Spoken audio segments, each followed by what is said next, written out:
So welcome to this new episode of Basis of Sikhi podcast, and we're here with the well-renowned Bhai Manbir Singh ji from Australia.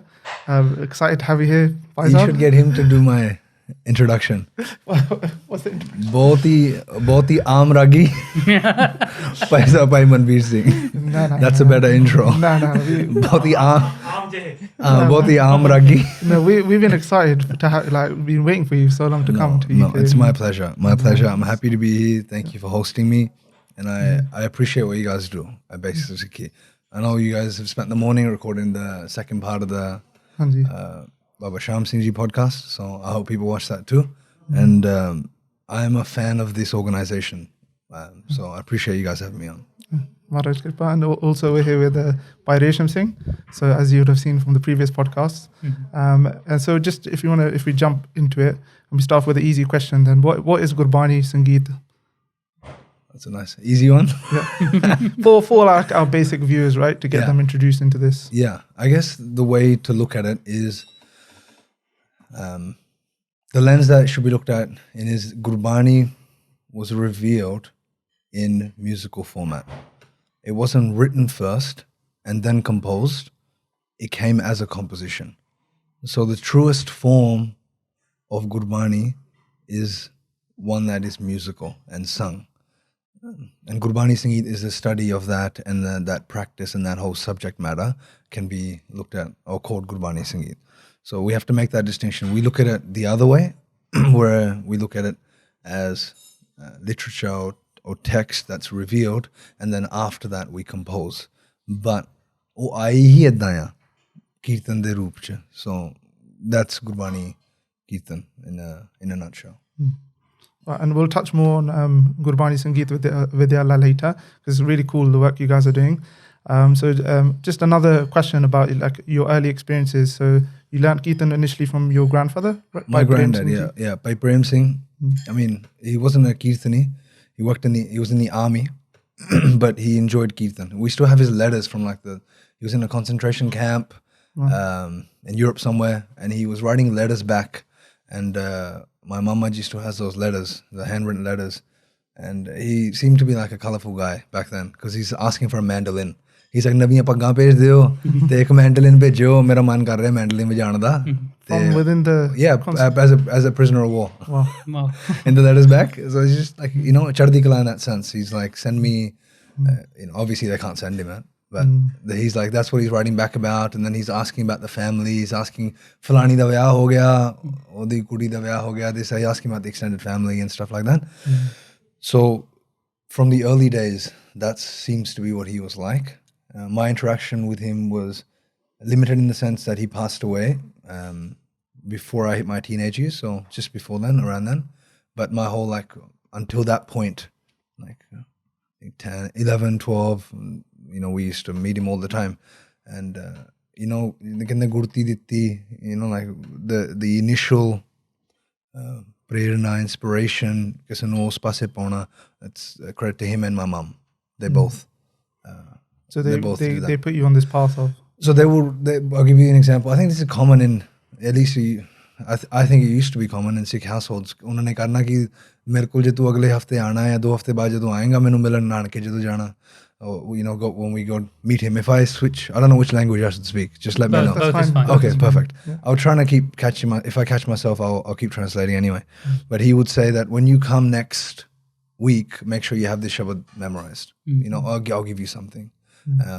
Like simple shabad. I remember one of the first ones I learned from him was like, Charan saran gur ek penda. Those kind of shabads, jo mange thakur. Edane jede shabad hai. He would be like, a saral shabad hai, a sikh, te enanu tu kant karke a.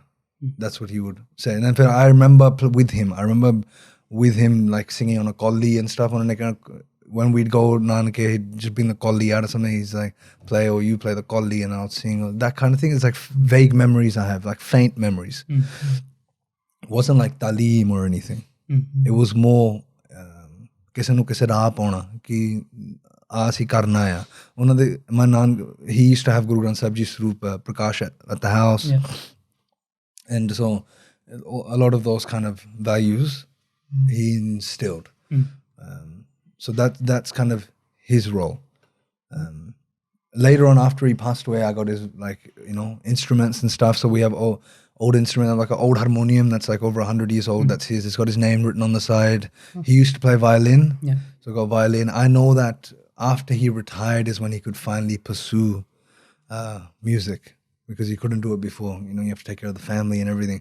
So I know he used to go for lessons and stuff after he retired. So hale tak cha siga inna sikhਣ da.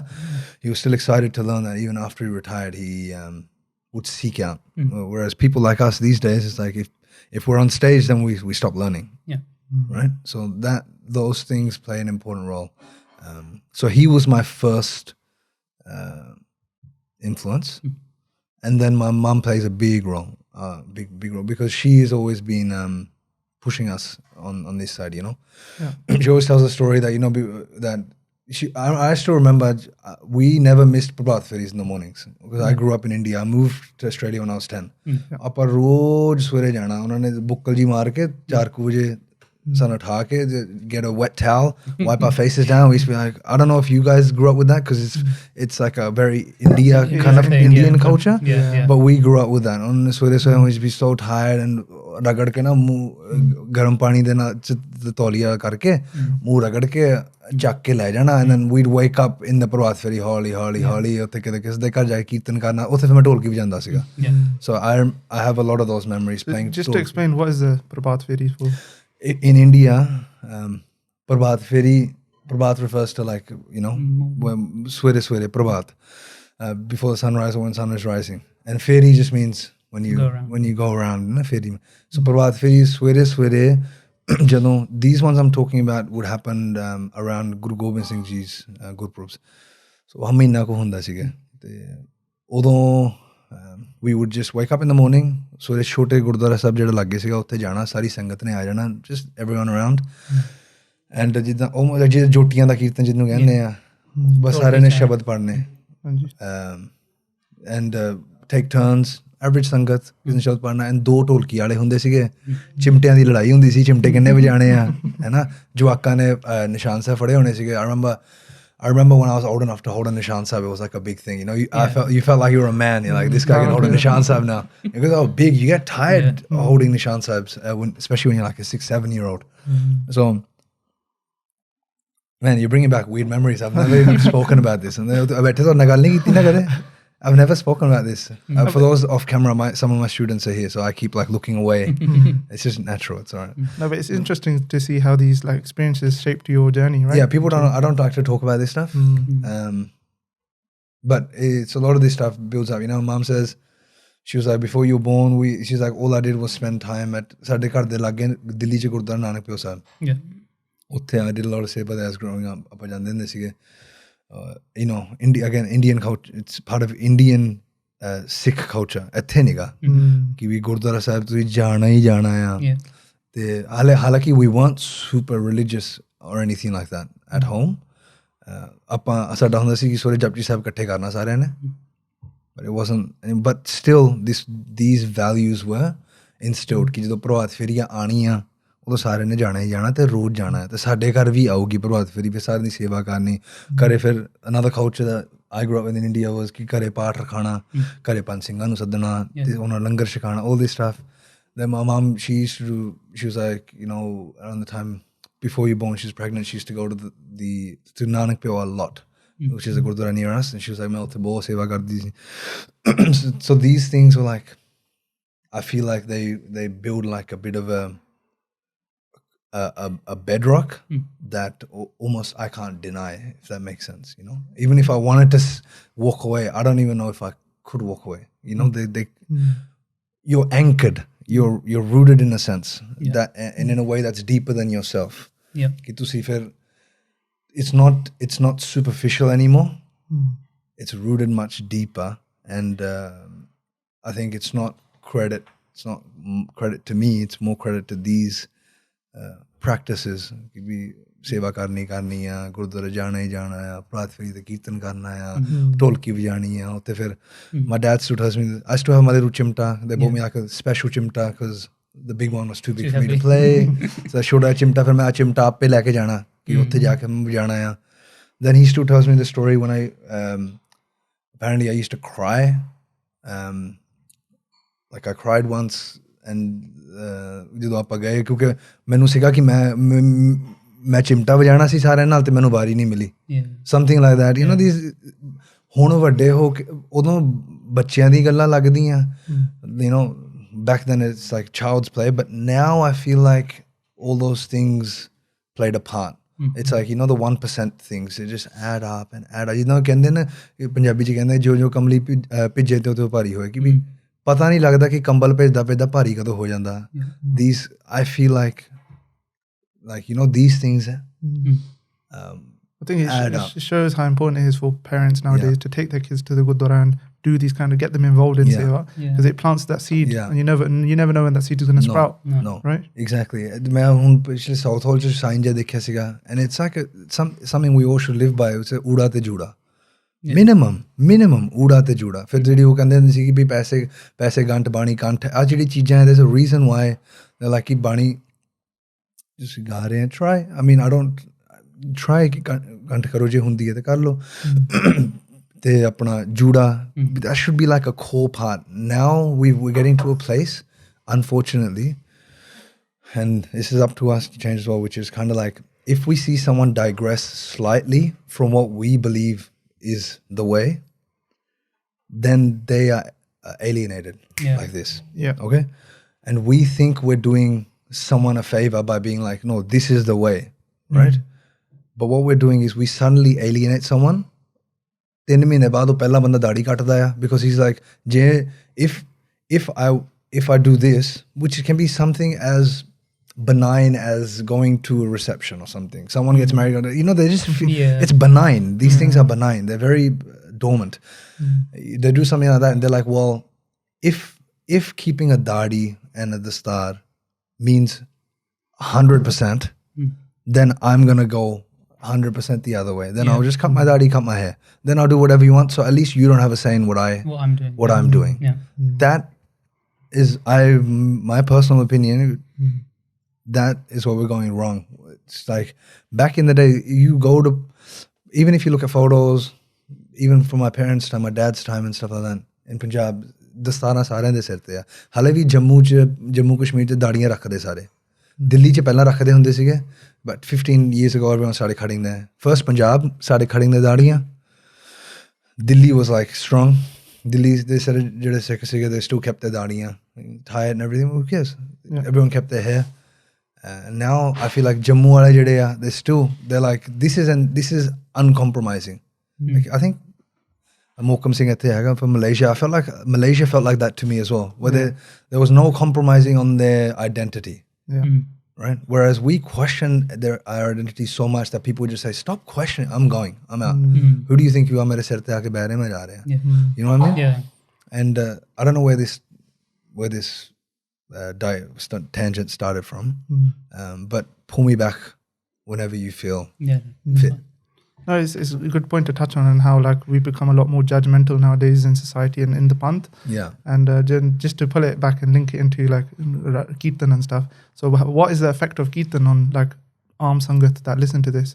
How can we bring people back through Kirtan? Yeah, I think that are you asking like as someone who does Kirtan, or you're asking as Kirtan playing a role in the Guru Kar and Sangat? Because they're different. Both. Someone that does Kirtan, okay, I'll make it broader. Anyone that's a Kirtani, anyone that does anything, someone that does calligraphy, someone that plays Jodi, plays Dilruba, does Kirtan, even poetry, anything that's has an artistic link, there's a word for it. There's a temperament that you must have. You know, ehsaas dil. Your heart must feel stuff for you to do this. समझ रहे हैं कि भी तोड़े दिल नू कुछ चीज़ ऐसा you have to feel dukh, sukh, you know, sorrow, gum, and then process them, and then you can be above them. But to be an artist, you have to feel those emotions, right? As a Kirtani, when you read Gurbani, you have to connect to it first primarily. Your aim isn't external at first. Your first aim is to understand and connect yourself. If that's not happening, I've even been told before कि फिर वो गाओ ना शब्द. But I'm not saying this as a नसीहत. मैं नहीं कह रहा कि तुसी इदां करो. मैं कह रहा मैनू एक बंदे ने इदां क्या आया कि जे नहीं तेरे पल्ले पै रहा शब्द तां उदों गाई जो पल्ले पै गया या उदों गाई when you resonate with it, you know. Because this leads to the second thing. When you resonate with a certain shabad, then when you sing it, the role of a kirtani comes in, which is the main role or the nucleus of the entire exercise is for me to try and convey Gurbani. Someone that's come in the Gurukar, the role of who's on stage is to help facilitate that process. We connect you with Gurbani and Guru Granth Sahib. So the arth has to piece your heart for then you to walk away in a best case scenario, you know, with a life-changing experience, and at minimum with something that makes you think a little bit. You know, like, okay, I didn't think of it. You know, that's like the gamut that you're dealing with. Best case, your life changes. Worst case, you go, that was a pleasant experience, and that was interesting. That's the role that I feel. Again, I'm not speaking generically. I'm speaking personally right now. I feel that I am aiming to play. So the first step is internalizing, understanding, and resonating, you know, with what I'm reading, and only then singing. Because then when I sing, I'm trying to you're expressing the meaning. I'm trying to express the meaning. I feel like that's my job. Sitting on stage. My job isn't, I do kirtan at home.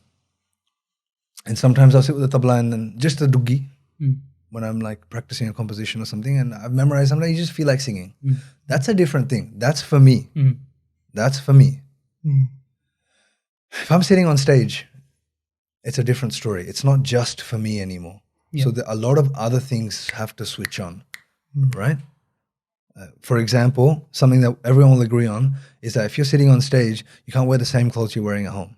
It's a little thing, but the only reason I'm mentioning that is because there is a difference in doing kirtan for yourself and doing kirtan on stage. So that's where that comes in. Leo cha dani. Leo kuch nahi hunda. You don't have to crop this out. It's natural. It's fine. No, this is fine. Thank you so much. Tusi pini? No.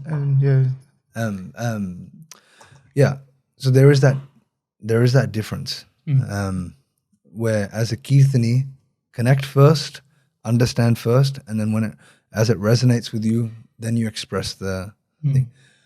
On a personal level, it's completely different. Just kalle baithe hain, kalle kirtan kar rahe hain, then it's between you and your isht. It's like there's no second, third, fourth party. It doesn't matter who's there. It doesn't even matter what you sound like. Doesn't even matter what you sound like. My brain's like switched off. Sometimes the kirtan I enjoy the most is the one that is the simplest of all. Because it doesn't matter at that point. Right? The analytical brain can switch off. Because sada pesha hi hai, sada in that sense, this is what we do. Music, kirtan, we're always analytical. I can't help but listen to something and notate it. I can't help it. It's almost like a problem at this point. So sometimes you want something so simple that it doesn't even matter. It doesn't even trigger that part of your brain. You know what I mean? Yeah. So when sometimes I'm singing at home, it'll be that simple. It's just like, but that's just me and the duggi, no pura. That's it, in a room. That's a different story. It's a different story. I remember when I was singing once, Aaj hamara grah basant. This bandish, very common Raag Bahar. And I was singing with the bajjas facing the corner of the wall in my music room. And I didn't know this, but it's still touching. I don't know why I'm telling you guys this. I've never even spoken about this stuff. It's the effect of the podcast. No, I've done podcasts before. And I don't. But it's just like, I remember sitting in a room and I'm just like I was facing the corner. Sometimes I'd do that. I'll just sit facing a wall.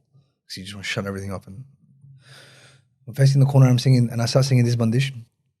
And I don't realize this. Then I sing it for a while. It's just me in the room. I'm singing the bandish. I sing the antre, ga ga ga ram. Nal koi main practice nahi kar raha thi, bas ga raha thi. Ga ga. Then I turn around, and normally, this one I used to live with my parents, and normally that my mum and dad at that point wouldn't walk into my music room. They know, everyone knows like the schedule, and he's gonna sing and whatever. It's nothing.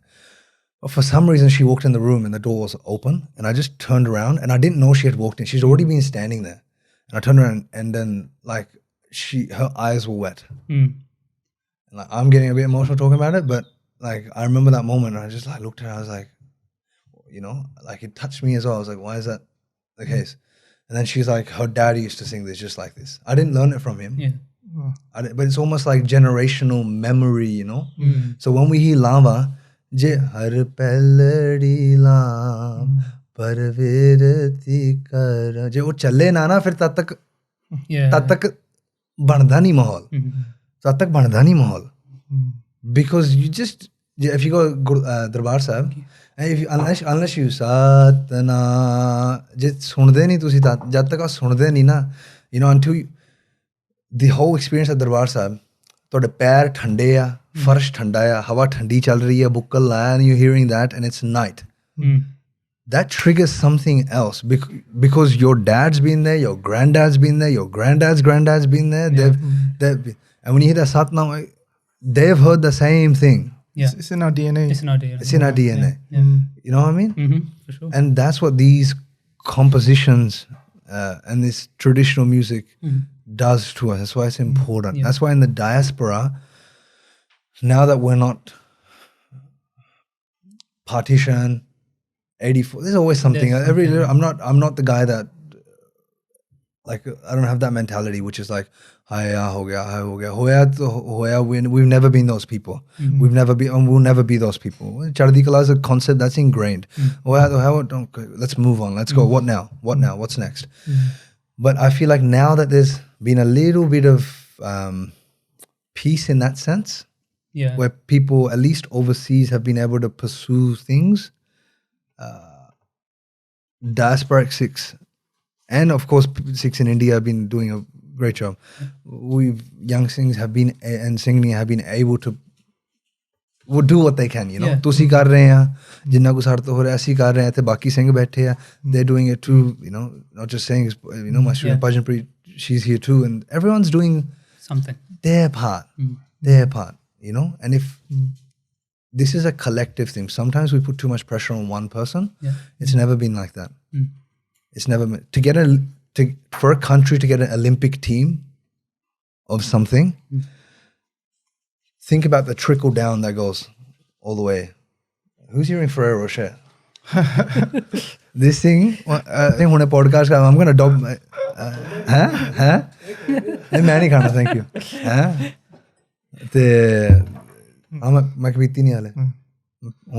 We'll do a live taste test of this shot.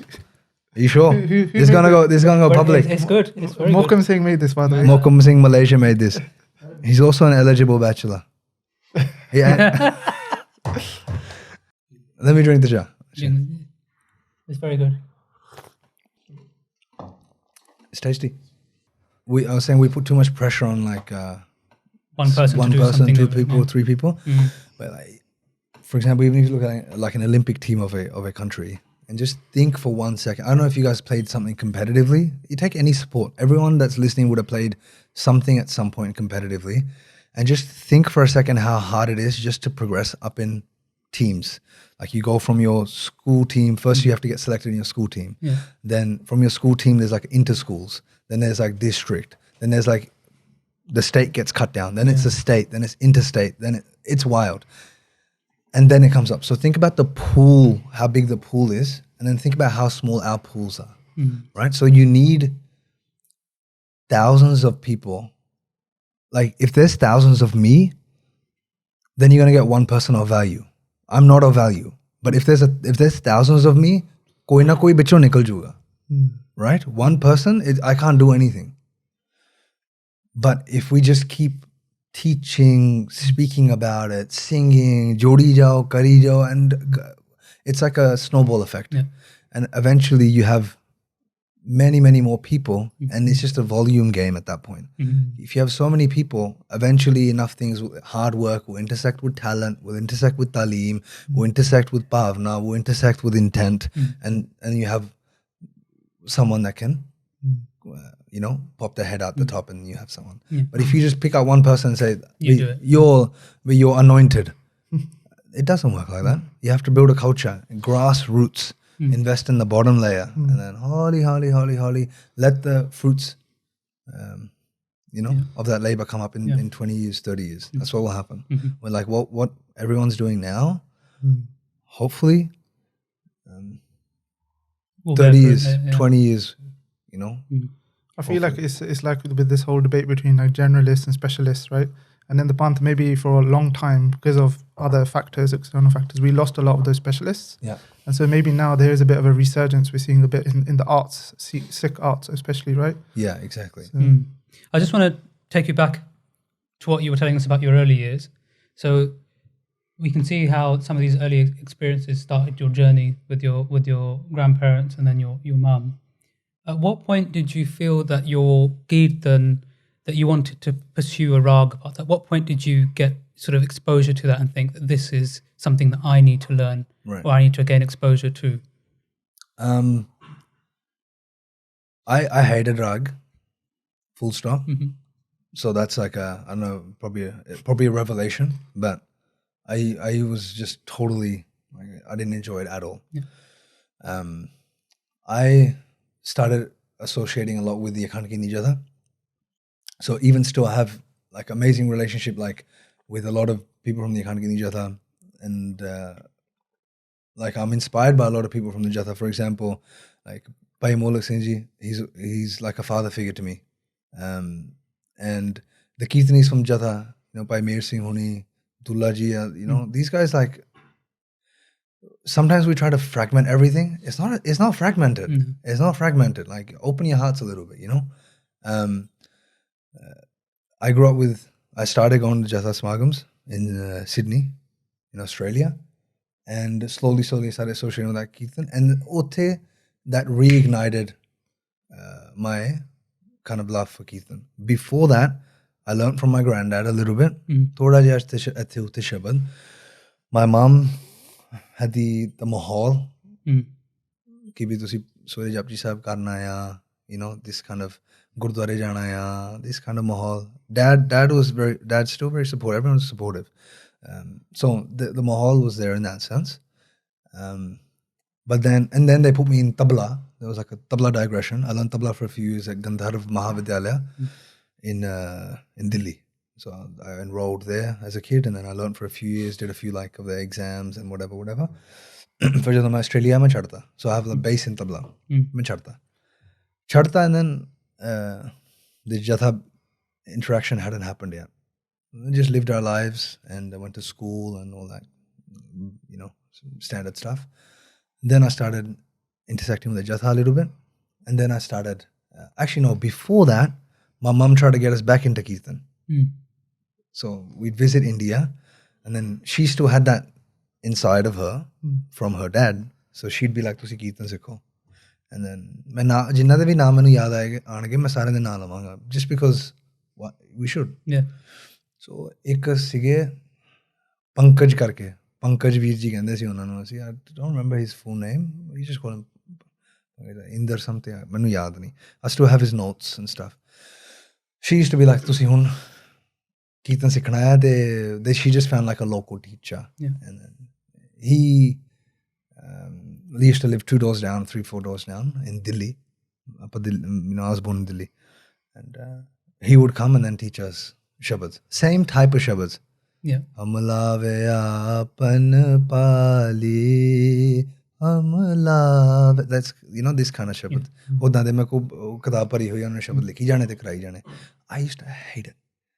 I remember turning to my mom and saying, "Ab bande da kaam nahi. Boys play tabla. We smash things. Why am I singing? This is like so gentle. Why am I singing?" Like I used to be like, because my sister, I have a younger sister, Bhavneet, she used to learn with me as well. I was like, Bhavneet nu karan do aha, te main li tabla leke aao. I learned tabla before. I'm like, why am I with matha mari jane sare gama. Aao to main kodta thoda ja maja aayega. I used to hate it, but she insisted. And so we did that, and I hated it, whatever. And we came back to Australia, and every visit we'd go to him and then come back and whatnot. And then once I started associating with Jatha, then Akhand Ki Jatha has a beautiful thing where they instill love for Kirtan and singing in people in a way that no one else does. In a way that old, like Sant Sujan Singh ji, Unadi Sangat, Jidasi Sare,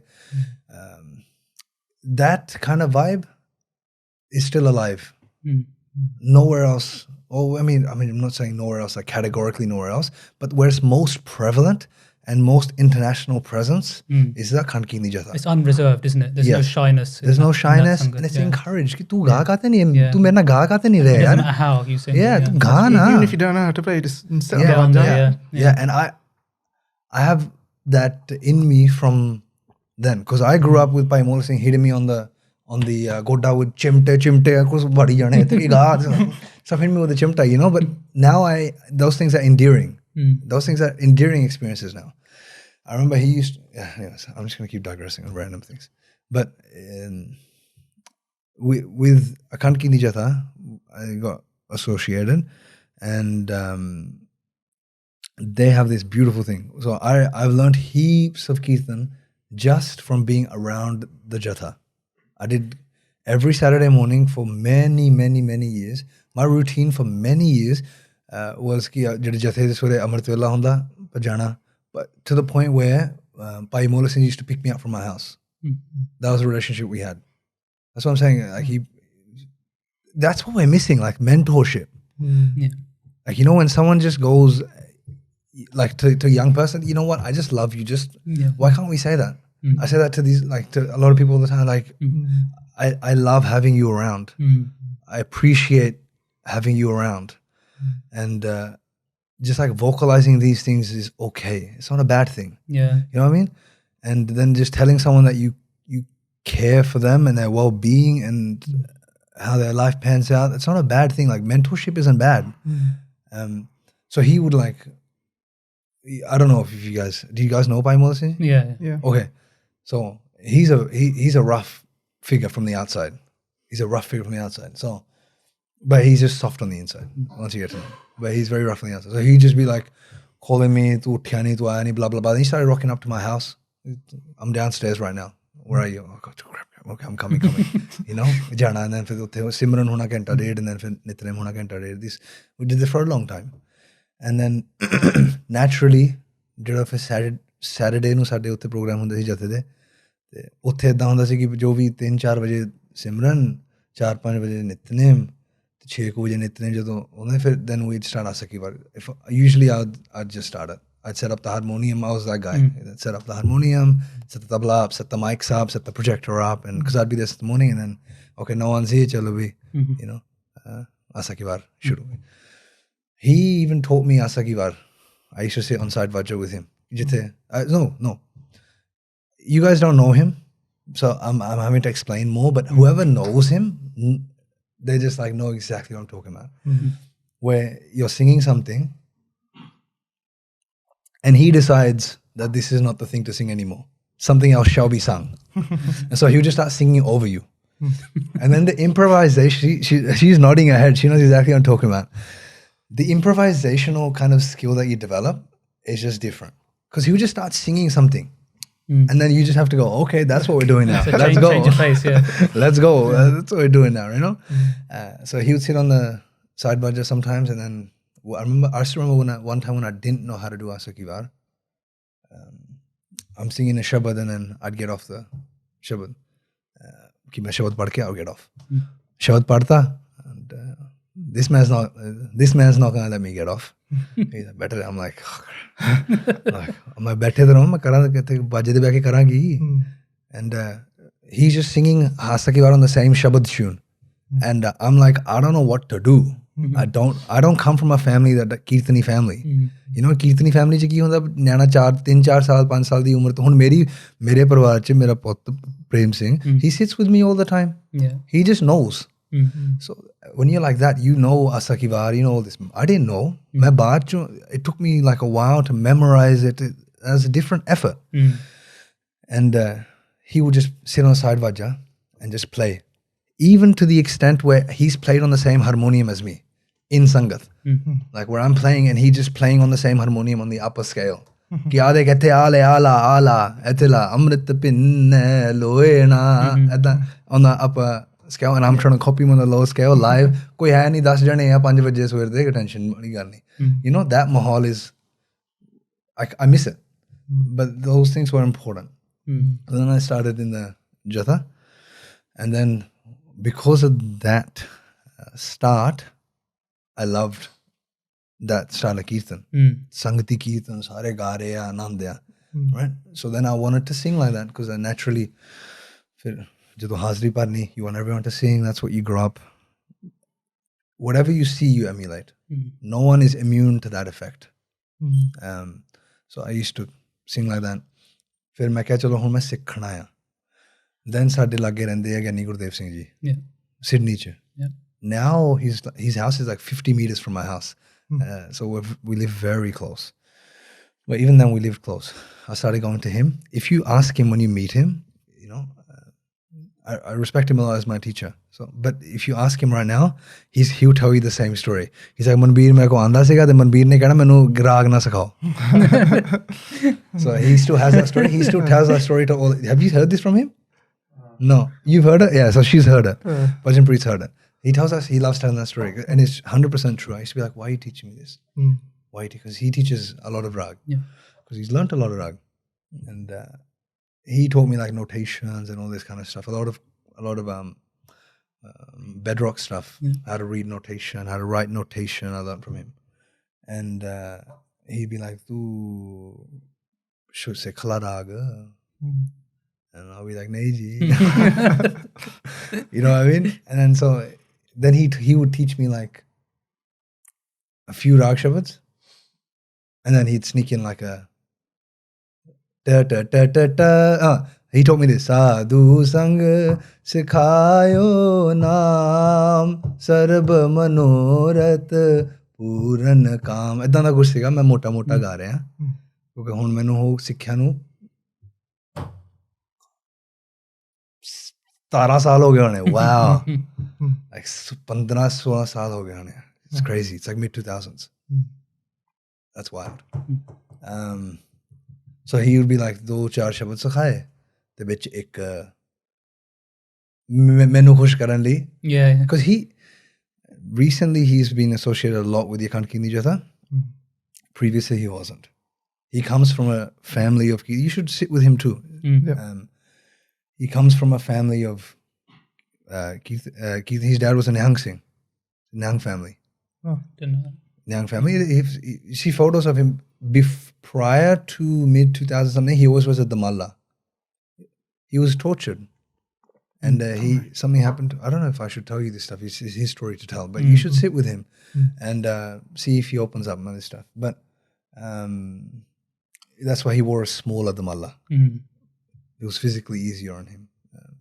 But वो फिर कीर्तनी परिवार च बड़े हुए, and he used to sing a lot of rag and a lot of bandishes, old bandishes he has.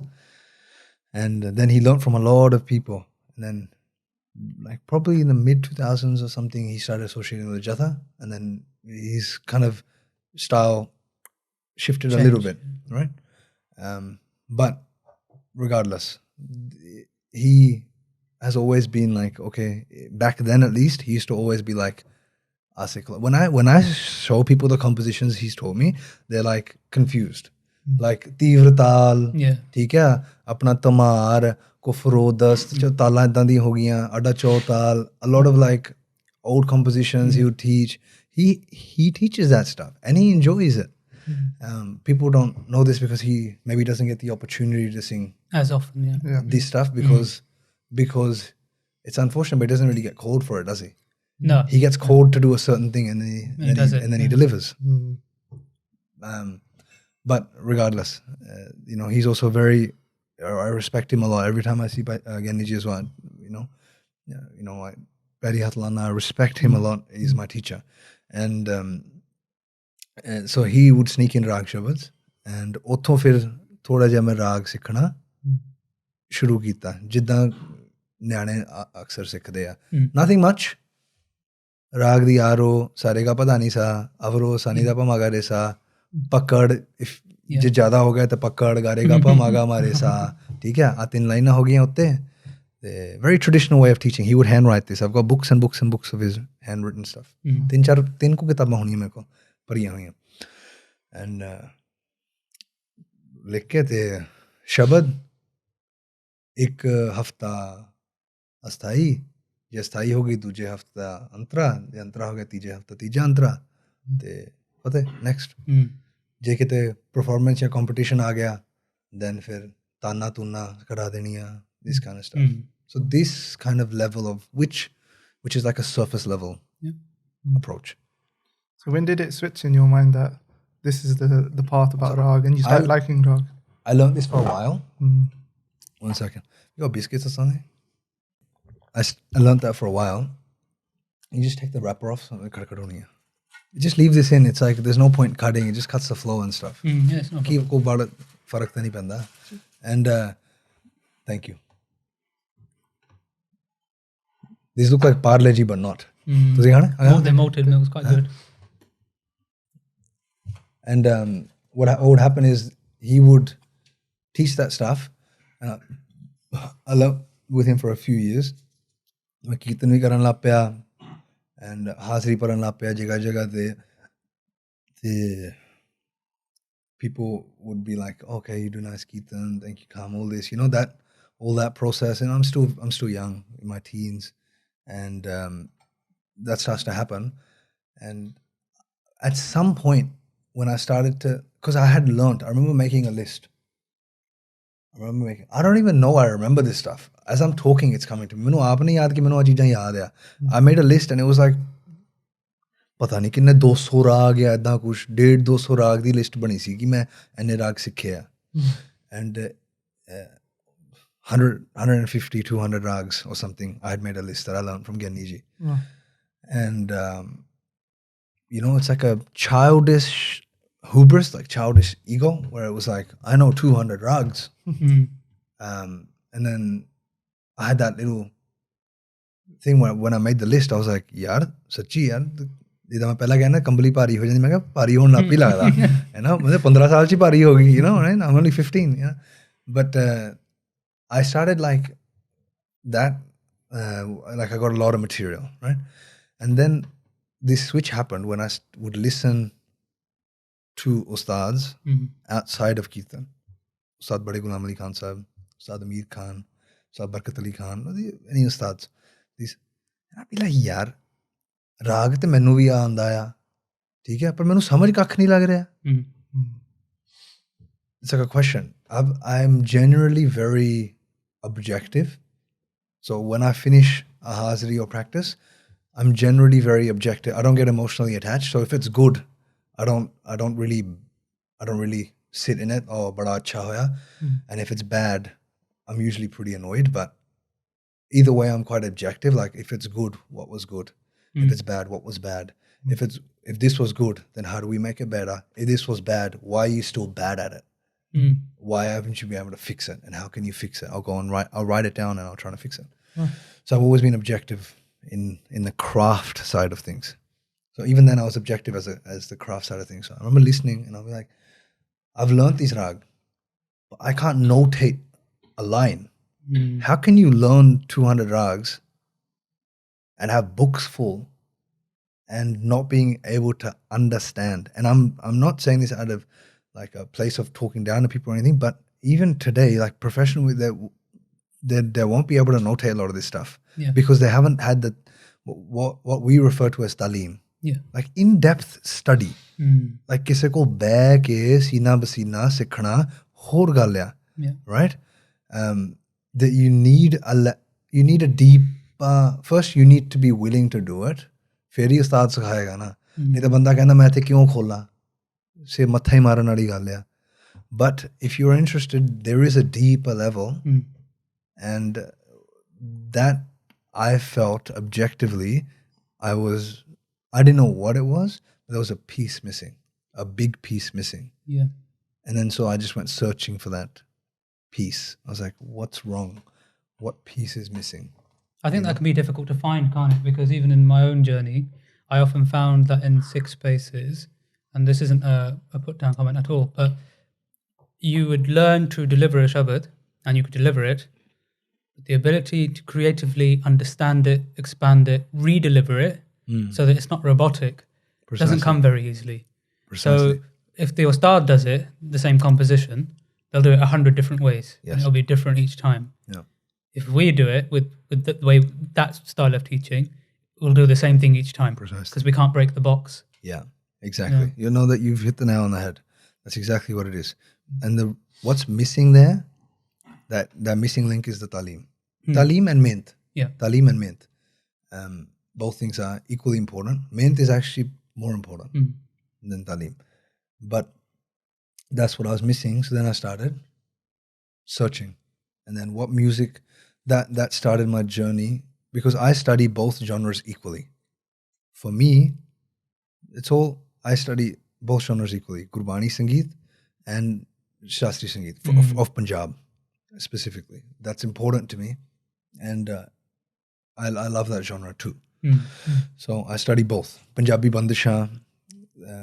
Anyways, no need to digress. But the music that I enjoyed, I tried to find a teacher.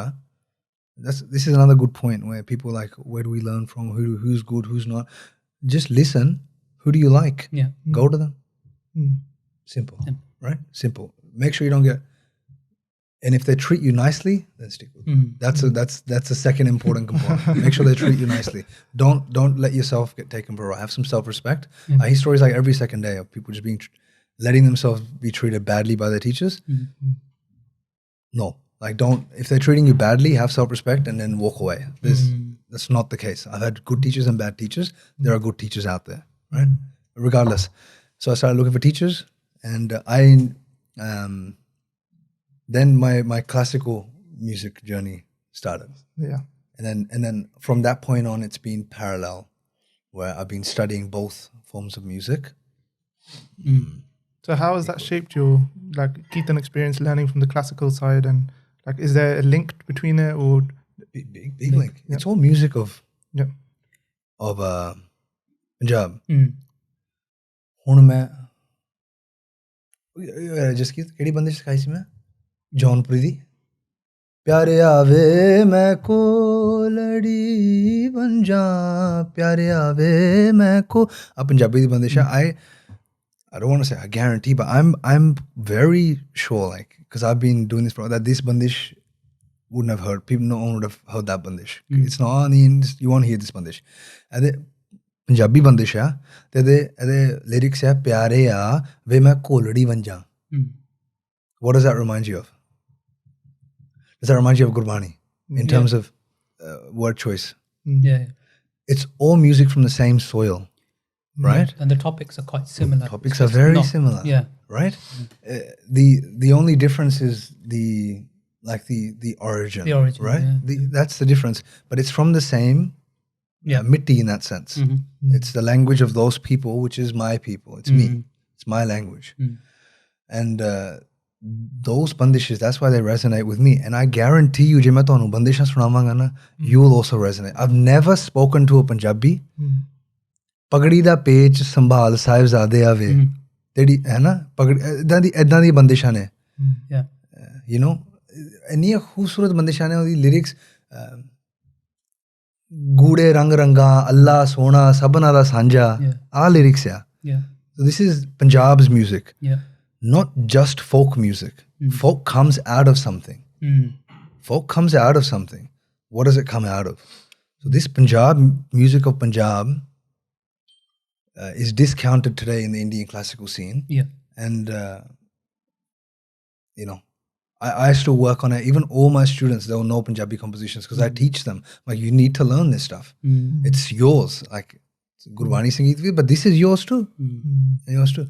And so my kind of journey started in that music. And then I've had kind of like, if we put it in 2 boxes, I've had a bunch of teachers for Gurbani Sangeet Talim, and I've had a bunch of teachers for what we call Shastri Sangeet, or, you know. And you actually went off to India on your own, right? And I used to go to India every year. In India every year. So my parents were supportive in that sense. They're not musical. Yeah. But I mean, this is going to be the story of every household. पढ़ाई च ठीक रही, जो मर्जी करी, पढ़ाई च मैं ठीक सीगा. Like I didn't have to study much to do well. Yeah. So. And you were an engineer as well, right? So that's what I mean. I don't remember. I remember we had to write a thesis or whatever, something. I don't know. I did civil engineering and mining engineering, and I did it from one of the best schools in Australia, right? UNSW. I'm not saying this to say, I did it from the best school. I'm getting to the point. The point is, we did a thesis thing. I remember finishing it. I remember looking at it being like, "Etto okha de vilambat gana hai." I remember thinking that. I'm just like, what? You know, so that's what I'm saying. I'm not saying it only the best school. I'm just saying it was a challenge. The challenge here is a different beast that people don't understand. The reason I quit engineering wasn't because I was like, I can't do this anymore. I'm like done. You know, I don't feel, it wasn't like an airy fairy, like, hey, I like an artsy thing. My soul needs to sing. No, this subject just needs more time. When I was working, if I told you my schedule, people used to call me a wild man. Like the way I would fit in practice was crazy. What was your schedule? I would practice from 3 a.m. to 7 a.m. And people tell me they can't practice. I get fired up about this stuff, so I'm going to calm myself down because I can feel it. It's not those. You know what I'm talking about. These conversations, you know, they're not. They're for people that are passionate and want to do it. There's only 2 ways. One is you want to do it. One is you don't want to do it. There's no I want to do it, but that way doesn't exist. What are you talking about? You either do it or you don't do it. So put yourself in the right box and then either start working or then walk away. Don't talk about it. Right? I remember when I was then working this was when I was a senior engineer.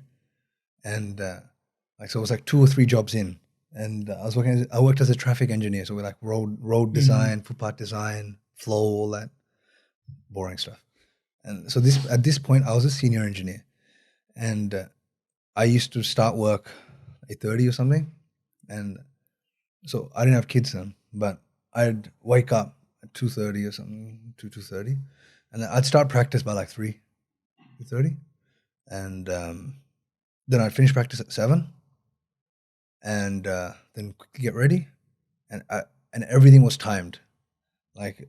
If you spoke to my wife, she'd tell you, because she's like, she has a laugh about it, but she's like, she can be more open about how crazy I am in a funny way. Whereas if you speak to me, I'm just crazy.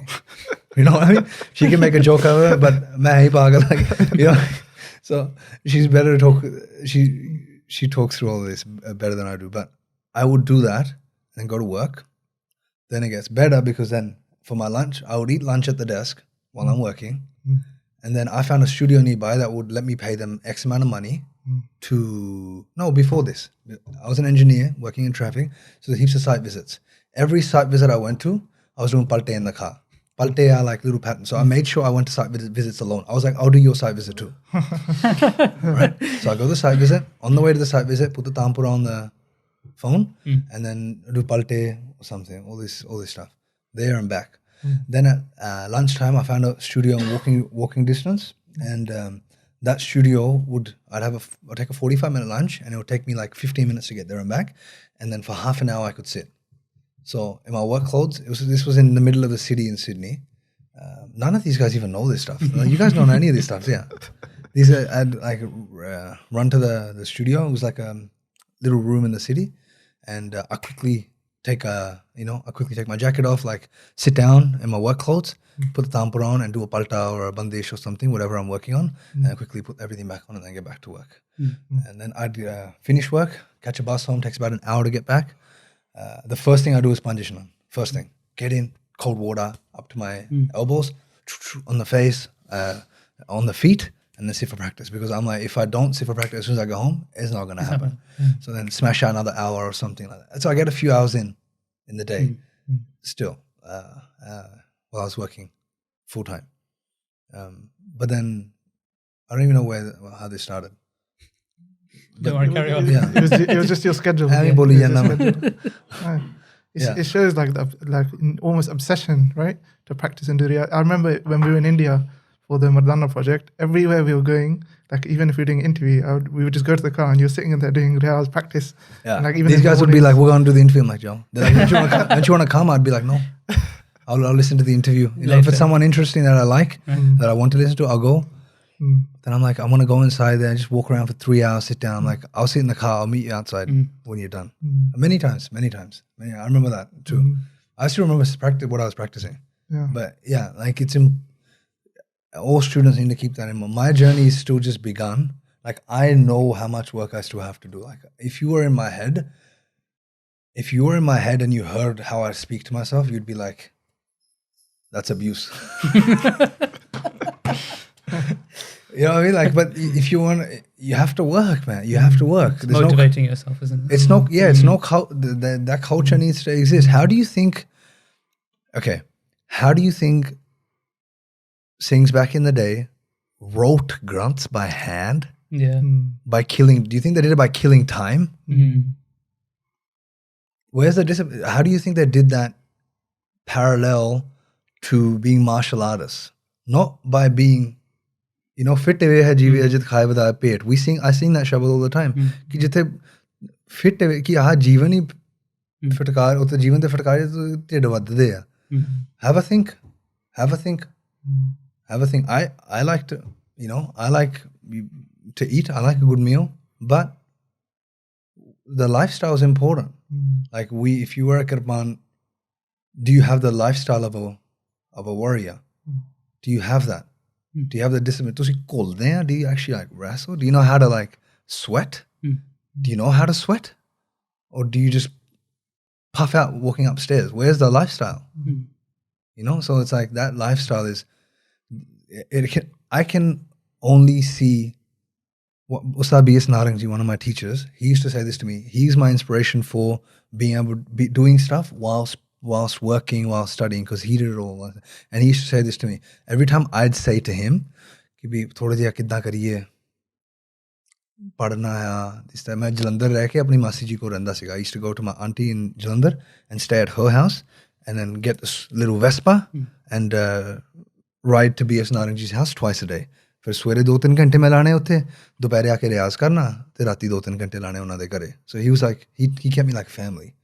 And whenever I'd say to him anything with even a scent of कि भी किद्दां करिए, there's like a lot of responsibilities and whatever, he'd be like, and this stays with me today, no man that's walked the earth, and think about anything that's ever happened in the world, किन्ने बंदे की कुछ कर गए थे.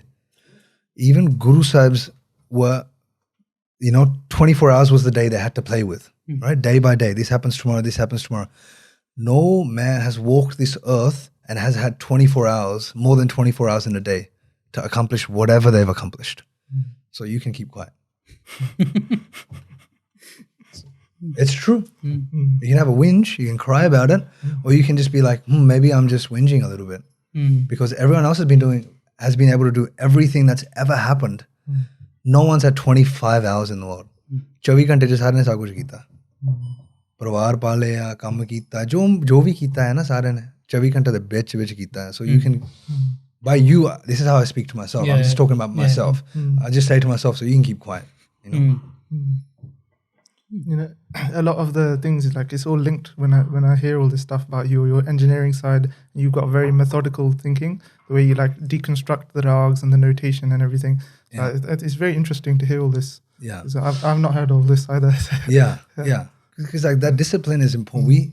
We like to think, for example, like you take Gursikhs from our past, right? And practically think about the end that they achieved, right? The physical things that we know. For example, you take a Gursikh who's written this many grants or something, and they fought in this many wars, and these are facts that you have. Trying to deconstruct the life backwards from those facts for a second, because we take those facts and we take pride in those facts like we did it. You didn't do it. I didn't do it. He did it. What did you do? You know what I mean? So it's like there's a limit to how much we stand on the shoulders of giants, right? But then the next generation should be able to stand on our shoulders. Yeah. Aniki, we stand on the shoulders of giants and then we just fall. And next ones come and they just stand on this. What's happening here? Why aren't we going up? You know what I mean? So that's the thing. Like this discipline is super important. Did you find that, so just coming back to the two prongs of Shastri Sangeet and Gurmat Sangeet, did you find that as you started to pursue the sort of Shastri side that you could see elements of that in the masters of old in our own Gursikh Parampara, like say Bhai Manbir Singh? Could you start to relate how perhaps our elders sang Kirtan in a way that we aren't used to now because we don't hear it? Yeah. The older Kirtanis, there was definitely overlaps all the time. We look at it in a very fragmented sense. At the end of the day, education is education. Yeah. When you go to school, you learn like woodwork along with mathematics. Like that's just what education is. So you learn different subjects at the same time. I can almost like, I'm comfortable saying that I don't think any master of the past in Kirtan didn't know Shastri Sangeet bandishes. I think that's a disservice to say that. Yeah. I think it's a disservice. I haven't come across anyone. I don't want to take names, but people have taught me bandishes of Shastri Sangeet, but they won't sing them in public because they're like, Asi Kirtani hai. So how do I sing? Main sikhiya kana bansiyan bajaye bindra ban mein bandishan raag malagunji che. That was teach it to me, but not sing it not sing it publicly. Whereas I don't care. I sing everything because I'm like, why? The more I hide it, the worse it is. The more you think that the other narrative is true. Yeah. Because then I just play into the same thing. Well, where has this negative like perspective come from? What we spoke about earlier, I think. What we spoke about earlier. You know, we're just like fragment, and then people just like, well, I'm leaving. You know. Whereas back in the day, you know, there's those tales of Holi, the jade geet, they're being sung inside the Darbar Sahib outside in that outside Langar Hall. So it's like this is the intersectionality is. Even in Maharaj's court, there was 52 kavis, right? Yeah. And the other thing around Darbar Sahib, there was mathematicians, astrologists, everything was there, right? Yeah. So in the arts, like what I was saying earlier, like Ehsaas Dil is like a key part of it. You can't be that stern. That's why the arts are important. Because as they flee, it's usually the first thing to go in a dictatorship. That should tell us enough. And they don't flourish. You know what I mean? Yeah. It flourishes in dictatorships, but like in underground. manner, Underground. And it's like a different kind of, the art is like, it's different. Like it reaches new heights, but it's not in public. It's not in public. And there's a reason, because that expression needs to be suppressed for you to then be oppressed. How do you feel in terms of, I think sometimes what I hear, and also learning Raag as well, that sometimes on the Shastri side, there's, because obviously we, as Gursikhs, for us, Barney sits at the top. And what I was always taught, right or wrong, is that the Raag is the vessel for it.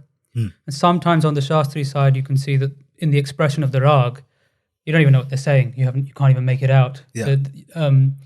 So how did you find battling that sort of, sometimes what can be perceived as a battle between the Raag and the Shabad? So I'll give you an example. Again, this like, in my opinion, is a misconception. Yeah. It's a simplistic way to discount Raag that I've encountered. Yeah. So Raag gaane Shabad pradhan hai. You know, Shabad, you know, pyar. प्यार नाल शब्द गाओ. It's like, well, ਅਸੀਂ ਕਿਹੜਾ ਗੁੱਸੇ ਨਾਲ ਗਾ ਰਹੇ ਹਾਂ. ਸਾਰੇ ਬਜ਼ੁਰਗ ਗੁੱਸੇ ਨਾਲ ਗਾ ਗਏ. ਭਾਈ ਸਮੂਨ ਸਿੰਘ ਜੀ, ਭਾਈ ਸੰਤਾ ਸਿੰਘ, ਉਹ ਗੁੱਸੇ ਨਾਲ ਗਾ ਕੇ ਗਏ ਆ. How does that even make sense? Why would you, you're not hearing before you speak. You know, you should always just take a pause and hear what you're going to say before you say it. But it's like, that is easy to say. ਕੋਈ ਗਾਵੇ ਰਾਗੀ ਨਦੀ ਬੇਦੀ ਬਹੁ ਭਾਂਤ ਕਰ. ਮਿਹਨਤ ਕਰਨੀ ਨਹੀਂ, ਬਸ ਕਹਿ ਦੋ ਨਾ ਅਗਲੇ ਨੂੰ ਕਿ ਮੈਂ I don't want to do what you're doing, but at least ਫਿਰ ਤੂੰ ਮੇਰੇ ਥੱਲੇ ਤੇ ਰਹੂੰਗਾ ਨਾ. ਮੈਂ ਕਹਿਤਾ ਤੈਨੂੰ ਕੋਈ ਗਾਵੇ ਰਾਗੀ ਨਦੀ ਬੇਦੀ ਬਹੁ ਨਿਕਲੇ ਤੂੰ. That's a different context. That's a different context. There are people even today that believe that singing Raag is a way to salvation. Yeah. Singing Raag is a way to salvation. So that has to be addressed in Gurbani as well. कि भी राग गा के बंदा कल्ला नहीं जा सकता. Just like yoga नाल नहीं जा सकता. Just like हठ नाल नहीं जा सकता. It's in that same box. Right? But if you listen to classical musicians, I'll give you, whose example do I give? Ustad Amir Khan, one of the greatest vocalists. His lyrics are very hard to decipher. But then if you look in today's day and age, if you look at, for example, Pandit Ajoy Chakrabarti ji, his lyrics are very easy to decipher. It's person by person. Yeah. In Kirtan, I'm not going to take names. This is like, what's the point? But in Kirtan, there are Kirtanis that I know the Shabad they're singing and I can't tell what they're saying. ठीक है? And there's other Kirtanis that ऐदा लगता है जिदा मोती दे दाने. मेरे एक उस्ताद जी है, उस्ताद बदरू समान, वो कहते ऐदा मोती वांगू बोल होने चाहिए आ. एक बोल जो मोती वांग. ऐदा दे भी हैगे आ कि ਜਿਹੜੇ ਬੋਲ ਚੱਬਦੇ ਨੇ, ਬੋਲ ਚੱਬਣਾ ਕਹਿੰਦੇ ਆ. Like chewing on your words. Don't chew on your words. ਮੋਤੀ ਵਾਂਗ ਏਦਾਂ ਬੋਲ ਹੋਣ ਜਦੋਂ ਤੁਸੀਂ ਗਾ ਰਹੇ ਆ. And he comes from a Shastri Sangeet background. ਠੀਕ ਹੈ? Yeah. So don't buy into that narrative, because that just means that you don't have enough exposure to Shastri Sangeet musicians. They are some of them, even some of my teachers, very, very more religious about lyrics than Kirtan teachers I've had. ਇੱਥੋਂ ਇੱਥੇ ਨਹੀਂ ਹੋਣਾ ਚਾਹੀਦਾ ਬੋਲ. ਇੱਕ ਮੇਰੇ I'm not going to take his name, but because this is just it's a funny story. But he knows some Punjabi compositions, and the lyrics he sings are all over the place. Like wrong lyrics. I try to have a chat to him, respectfully. I speak this language, I understand it. This doesn't make sense. I will tell you a funny story. He goes, when we repeat something 3 times, what do we call it? In Punjabi, tihai marni. He's like tihai. And one time he's singing, the Punjabis will get this. He's like, tihai hogi. And then he goes, acha, inu 2 baar repeat karo. Duhai lao, duhai. So he doesn't understand Punjabi. But he comes from a Punjabi musical lineage. I see, yeah. And so he has Punjabi lyrics written in a different script. And he's so locked in on those lyrics that he's like, I don't care if they're wrong at this point. I'm singing these lyrics as they are. So how can you tell that man that he doesn't respect lyrics? That argument falls apart very quick, because there's many classical musicians jinna de bol moti wang saaf ya. Lyrics are pure, clear. And there are many Kirtanis whose bowls are all over the place. Yeah. Just the other day at Park Avenue, you said it on stage as well, about that it's a misconception that people can't sing along to Raag as well. And honestly, that's the first time I've heard that much singing to Raag in the Gurdwara, which is amazing to hear. Yeah.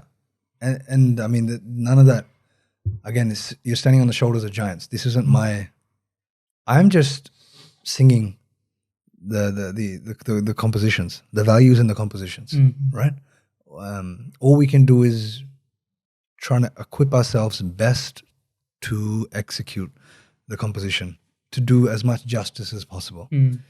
But even saying Raag, Raag, Raag, we need to be a bit broader, because Gurbani Sangeet is the general umbrella. Yeah. Ede thalle sab kuch aa jayega. Yeah. So Gurbani Sangeet as a tradition, this is very accommodating. Ede vich there is room for everything and everyone, pretty much. I think sometimes, I don't know if you would agree, but for me, there are certain compositions where, or even in Maharaj talks about Gaviya, Suniya, and then Maniya. So there's different stages. Sometimes you're singing, but sometimes you're listening. and then you're accepting and implementing. And there are some bandishes where, because you often get, I can't sing with Raag Kirtan.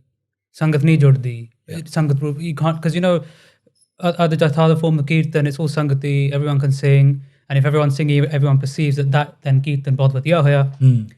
If they can't sing, because I remember I even had cousins, my Partal gaunda in a family function.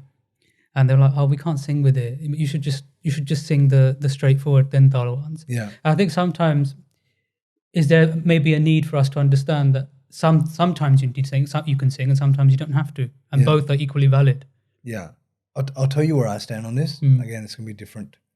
Like slightly, I think about it differently. Yeah, and I have this, like I follow this like kind of like philosophy, which is kind of like it's always like. It sounds harsh, but it's always your fault. Like, not your fault, but the onus to fix it is on you.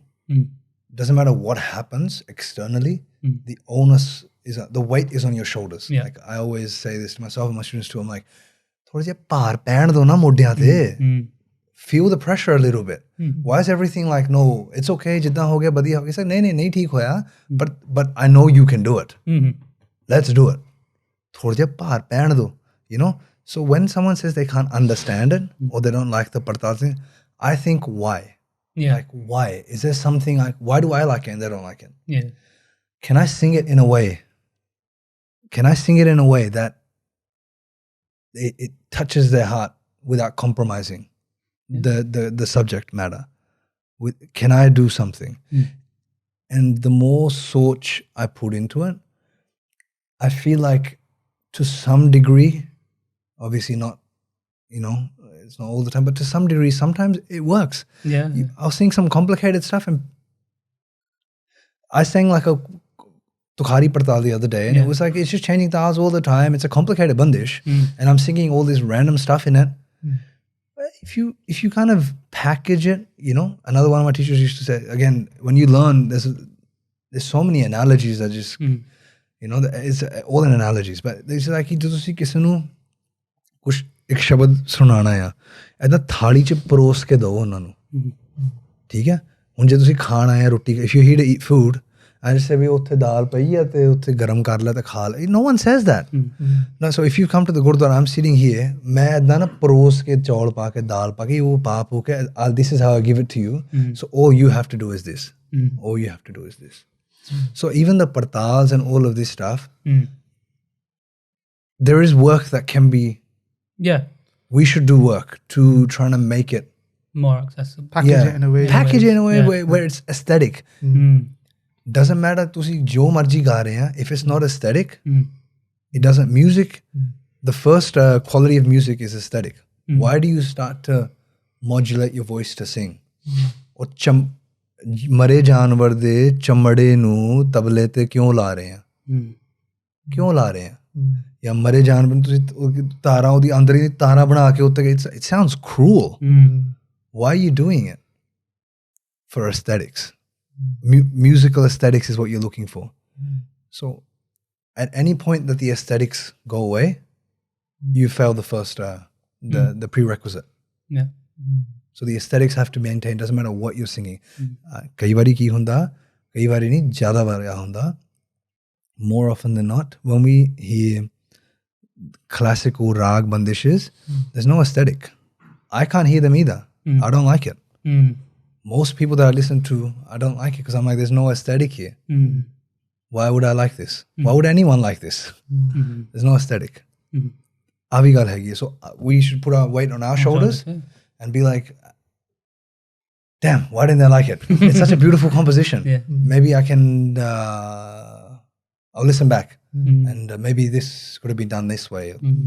This pause would have helped, or this elongation would have helped, or this explanation would have helped, or something, Is that why you think then, so obviously there's been a visible decline in Raag Kirtan in the last century. Is that part of the reason why you think that happened? Do you have any other thoughts on why Raag Vidya has sort of taken such a backseat over all of this time? I mean, I don't know. I think it's too simplistic to pinpoint one thing. Yeah. One thing. There's a lot of things happening at the. Yeah. And it's not. It's a lot of things happening at the same time. you know, and like mass media plays a big role. Yeah. What's more listenable? Like all the big people that made it to cassettes and recordings kind of set a benchmark. Whereas before it was like, ਤੁਸੀਂ ਨਨਕਾਣਾ ਸਾਹਿਬ ਵਾਲੇ ਪਾਸੇ ਭਾਈ ਸਮੂਨ ਸਿੰਘ ਜੀ ਤੁਸੀਂ ਸੁਣਦੇ, you know, you're like your ਸੰਗਤ ਭਾਈ ਸੰਤ ਸੁਜਾਨ ਸਿੰਘ ਜੀ ਸੰਗਤ listens to him. So all the ਨਿਆਣੇ ਉਦਾਂ ਹੀ ਗਾ ਰਹੇ ਆ, ਵਾਇਲਿਨ ਉਦਾਂ ਹੀ ਉਹਨਾਂ ਦੀ ਗਾਇਕੀ 'ਚ ਵੱਜ ਰਿਹਾ, you know what I mean? ਜਿਹੜੀ ਸੰਗਤਾਂ ਨੇ ਉਦਾਂ ਦਾ ਕਰ ਰਹੀਆਂ. But then as things get commercialized, ਜੋ ਚੀਜ਼ ਪ੍ਰਚਲਿਤ ਹੋ ਜਾਂਦੀ ਆ, what becomes more common was like the I don't want to start naming because I don't want to say I mean in a bad way, but there was like a set of like about a dozen Kirtanis with similar styles, and they became popular, and then naturally, as I said this earlier, this is no one to blame for this, but you're only going to emulate what you see. So then you had generations of people emulating that, because even today, when I hear Bhai Harjinder Singh ji, it's different. It's different. You know what I mean? When Bhai Harjinder Singh, Bhai Manbir Singh sing together, you know, kya inni mithiyan awaazan unna di, inna pyar na gande, I love it. That's not wrong. You can still enjoy it. But why do I like it? Because that's all as a baby, that's what I've heard. Cassette lao, nadi suno. So now there's memories attached to it. Even though it's like almost like foreign in that sense, but there's memories attached. So now my nostalgia is rooted in something else other than what it would have been previously. Like, whereas previously their nostalgia would have been related to Aate Aale Tamme Bajde. That's their nostalgia, you know? So what do you think we lose when we're not, you know, utilizing this rich heritage that we have of Raag, or what is the significance of it then to Kirtan? Oh, 1 second. I need to heat Sorry, this you need up. more jar. No. I just need to garam kar de. Just put like 30 seconds on it. Thank you. I can't drink. That I think is broader than Raag. If you think about this is my personal opinion, right? Everything I'm saying here is like what I think. So you can, if you disagree, that's totally fine. I'm talking about people listening as well. If you disagree, all good. But I feel my inclination is that one person can't do everything, right? Sarab Kala Samrat kaun si? Guru Sahib. The implicit, like the implication there is that baki hor koi Sarab Kala Samrat nahi hai. Right? So we can't do everything. So when we say कि तुसी अभी करना, then we're setting ourselves up for failure. Because I can't be a warrior to the same degree and be a poet to the same degree and be Kirtani to the same degree and play Jodi to the same degree and study grants to the same degree. It's not possible. No? Sarab Kala Samrat, there's a reason. And these art forms, ਤੁਸੀਂ ਆਗਾ notice ਕਰ ਰਹੇ ਹੋ ਕਿ ਜਿਹੜੇ ਬੱਚੇ ਕੀਰਤਨ ਕਰਦੇ ਆ ਉਹ ਜੁੜੇ ਰਹਿੰਦੇ ਆ in one form or another. They just hang around. They don't leave really. They hang around. Before we had many of these avenues. Before we had many. Think of it like if I have a tendency for like almost aggression, like and all this kind of stuff. Kushti roj ho rahi hai Guru Ghar. To singana pid ho jaake. Kushti sikho. You get a mentor in that space. You have what turns into your family in that space, and then you stick around. If you're more like soft-hearted and you like poetry, and then for tusi you can then study grants. Tusi masnavi padho, and then see comparative study. That's your mindset. You spend 8 hours doing that, and tonu lagda kuch sama udda hi lang gaya. Thank you. You know what I mean? And then you have someone else that just loves horses. It's like, okay, you do this. You have someone else that loves calligraphy and the arts. So you can write grants and you can be creative. You see how creative some of these is, that right? So there's room for all of this stuff. What do? Take that out. Take that out. Take that out. Take that out. Once you take one thing out, you take all the people out too that were associated with it. When wrestling went out, all the people that are walking around wrestling in India right now, like, you know, like blood of Punjab, Punjab da khoon hai, tagde bande, they would have had dade right now, and they would have been at the Guru Ka teaching your boys. You know, they're not there right now. You kicked them out. You know what I mean? And you kick that culture out of physical fitness, and then what you have left is people that don't like physical fitness now preaching about being a soldier. And what happens? Their gut is here, and they're like, "Asi sipaiyan." No, you're not, because your temperament isn't. The temperament you kicked out. That temperament you kicked out. And then with that went those people with that temperament. Then you kick poetry out. People with that temperament went. Then you kick calligraphy out. People with that temperament out. You just lose pockets and pockets of people. And jadon kuch nahi reh gaya, then you sit back and say, आज कल दे न्याणे तो सिक्खी जानते ही नहीं, कोई सिक्खी जानता ही नहीं, क्यों नहीं कुछ कर रहे? What do you want them? You just want to give them a little. You just want to give them the Sikh Riyat Maryada and say you must follow these rules. Why would they? Why would they? The core has to be love. Core has to be pyar. Core has to be prem. How do you fester that prem? Is the question. And all of these things facilitate like a broader culture that creates like a canvas. And then out of that, all of these little things flourish, you know, like a pastiche, you know, there's heaps of different, you know how they make kumbals out of different, big kumbal with different kumbals? Oh, cheez hai yaar, guldasta yaar, it's different flowers. You know what I mean? Yeah. And then it's like, you know when they say if bees die, I don't know if it's true, it's like if bees die, they're like, there's like a effect that then this would die, then that would die, and that would die, and then everything dies.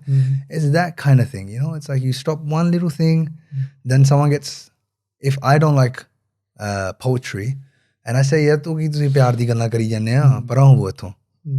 there's no space for this, I kick that out. Kal nu someone that doesn't like what I do will say, tu ki kari jana, gai jana raag ja, nikal itthon. Guru ka chaah thodi na chalda, Guru ka darbar hai na, te paath karo. Kal nu कहना तुसी की करी जाने हैं, संध्या क्यों ले रहे हैं, तुसी नाम जपो, तुसी निकलो. It's like self-cannibalizing. This culture self-cannibalizing. It eats itself up, and then you're left with nothing. Better, you open your arms. Yeah. Oh, what do you like? There's room for you here. What do you like? There's room for you here. Why don't we start Akhade back up? Right? Start sports back up.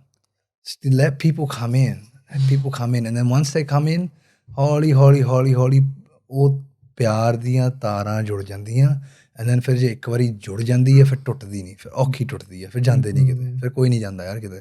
Everyone stays there. Yeah, I don't think about my suroop. It's just there. I don't have like as a kid I did. Now I don't have, you don't have it. Most adults don't have that battle because you already went through that fire. Where you're like, do I keep it? Do I not keep it? Do I keep it? Now it's a part of who you are. And those things I feel like take you through those, you know, being attached with community and doing all those little things that we've kicked down help us get through those hard times and those hurdles. Right now we're alone. You're alone in your room and you don't know if you can stick it out. You know?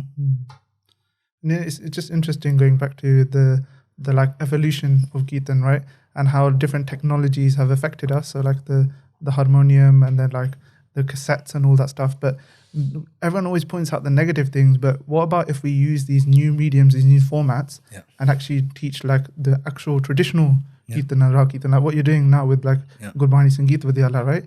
So like if you touch a bit on that, so what was like the idea to found that then? So Gurbani Sangeet with Yalla, I left engineering 2019. It's interesting because my son was born there, Prem was born. I was like, he'll never know. Like, he'll never see his dad go to work, like, you know, to dress up.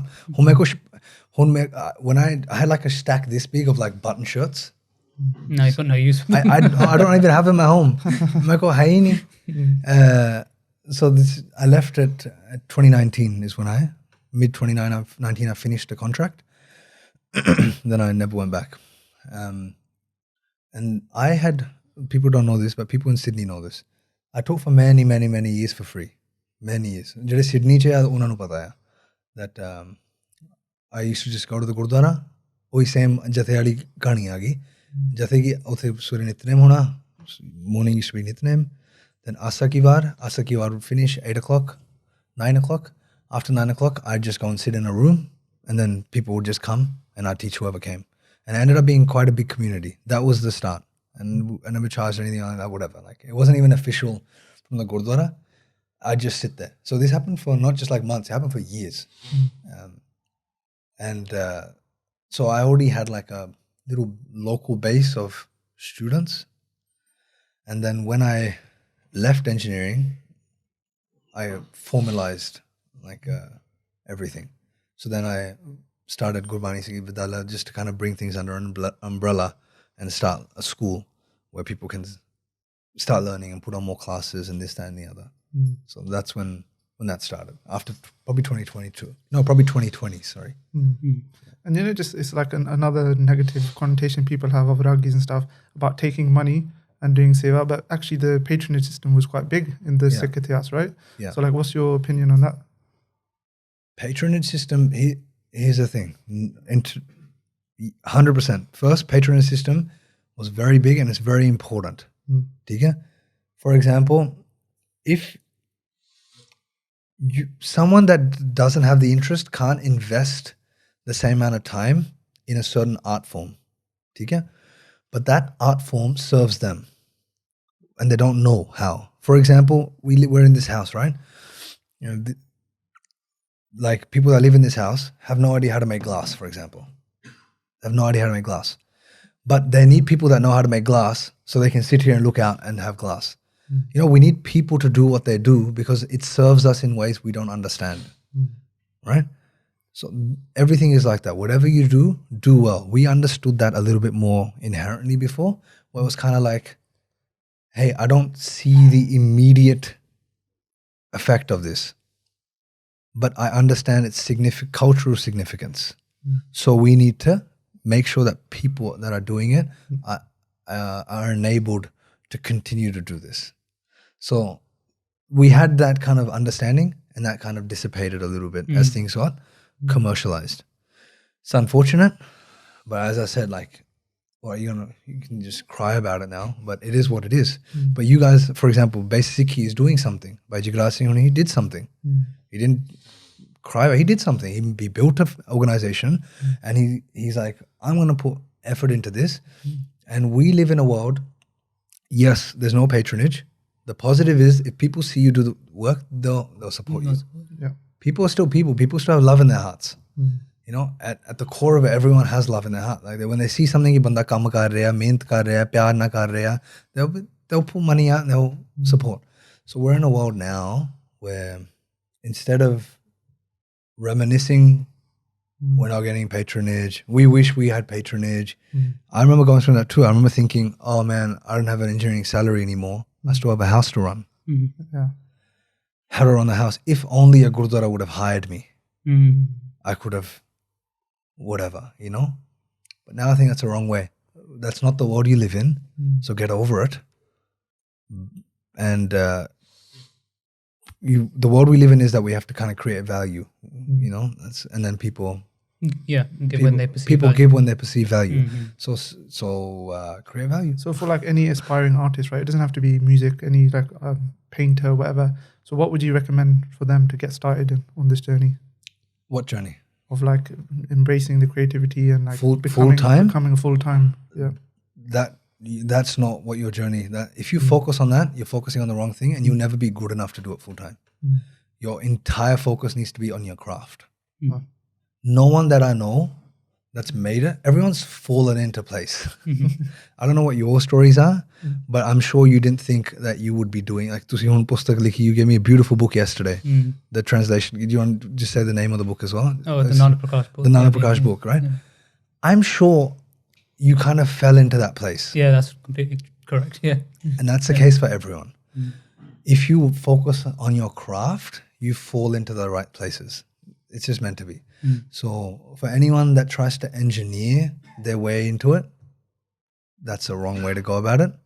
Even if you get there, I don't think you get there. But even if you get there, it won't have the same price because you have to spend all your time on your craft. And mere ustad, ਕਹਿੰਦੇ ਕਿ ਰੱਬ ਇੰਨਾ ਕਠੋਰ ਨਹੀਂ ਜੋ you feel disheartened it's like ਰੱਬ ਇੰਨਾ ਕਠੋਰ ਨਹੀਂ ਕਿ ਤੂੰ ਕਮਰੇ 'ਚ ਪੁੱਤ ਬਹਿ ਕੇ ਤੂੰ ਰਿਆਜ਼ ਕਰਦਾ ਰਹਿਣਾ ਤੇ ਉਹ ਤੈਨੂੰ ਫਲ ਨਹੀਂ ਲਾਊਗਾ ਇੰਨਾ ਕਠੋਰ ਨਹੀਂ so your job is to work ਮੈਂ ਤੇ ਸਟੂਡੈਂਟ ਬੈਠੇ ਜਸਕੀਰਤ ਇਹਨੇ ਮੈਨੂੰ ਆ ਦੱਸੀ ਸੀਗੀ 2 ਲਾਈਨਾਂ ਕਿ ਮਾਲੀ ਦਾ ਕੰਮ ਪਾਣੀ ਪਾਉਣਾ ਜਾਂ ਦੇਣਾ ਹਾਂ ਮਾਲੀ ਦਾ ਕੰਮ ਪਾਣੀ ਪਾਉਣਾ ਪਰ ਮਸ਼ਕਾਂ ਪਾਵੇ ਮਾਲਕ ਦਾ ਕੰਮ ਫਲ ਫੁੱਲ ਲਾਉਣੇ ਲਾਵੇ ਜਾਂ ਨਾ ਲਾਵੇ ਤੁਹਾਡਾ ਕੰਮ ਹੀ ਹੈ ਨਹੀਂ ਉਹ ਤੁਸੀਂ ਕਾਹਦੇ ਪੈ ਰਹੇ ਹੋ ਉੱਚ to translate the job of a gardener is just to water the plants and tend to it the job of like Rab is to give fruit so if the gardener is like I'm going to give fruit no you're not no you're not that's not how the universe works you tend and you put your love into it you put your soul into it and then chips fall where they may so anyone that's doing that that's the just to touch a bit more on like GSV then like how many students do you know like, do you have like a few stats for us yeah but it's like it's like well we have students worldwide right yeah we have students all over the place so we function both in person in Sydney so we run classes and so anyone that's in Sydney just comes and learns in person and then I teach like a select like I have X amount of hours that I can teach in a week so I teach those hours to my students and we usually end up meeting anyway in person once or twice a year as I travel even here there's a few students here with me so we get some face-to-face time and then the big part that I've been building for about a year and a half now is this online aspect where the core insight what I'm trying to achieve is that whenever you speak to people they're like it's too hard access to compositions is hard what I'm trying to do is get authentic sources like we have certain books like Principal Dayal Singh Ji's books they have a lot of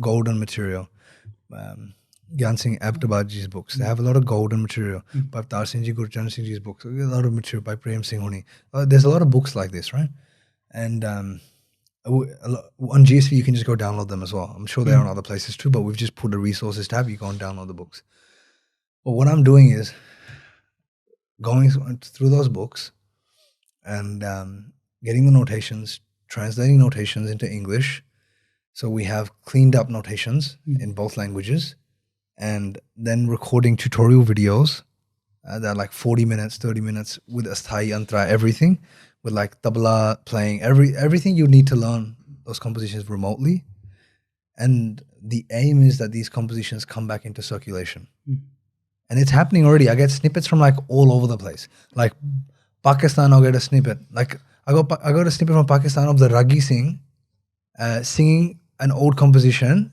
at Gurdwara Dera Sahib that he learnt from the resource wow that's impressive you know what I mean from America I got videos okay this person and here like in the UK my students were telling me that there was a singer and he was singing these compositions and he was like yeah I learned them from website so that's the aim the aim is that make these compositions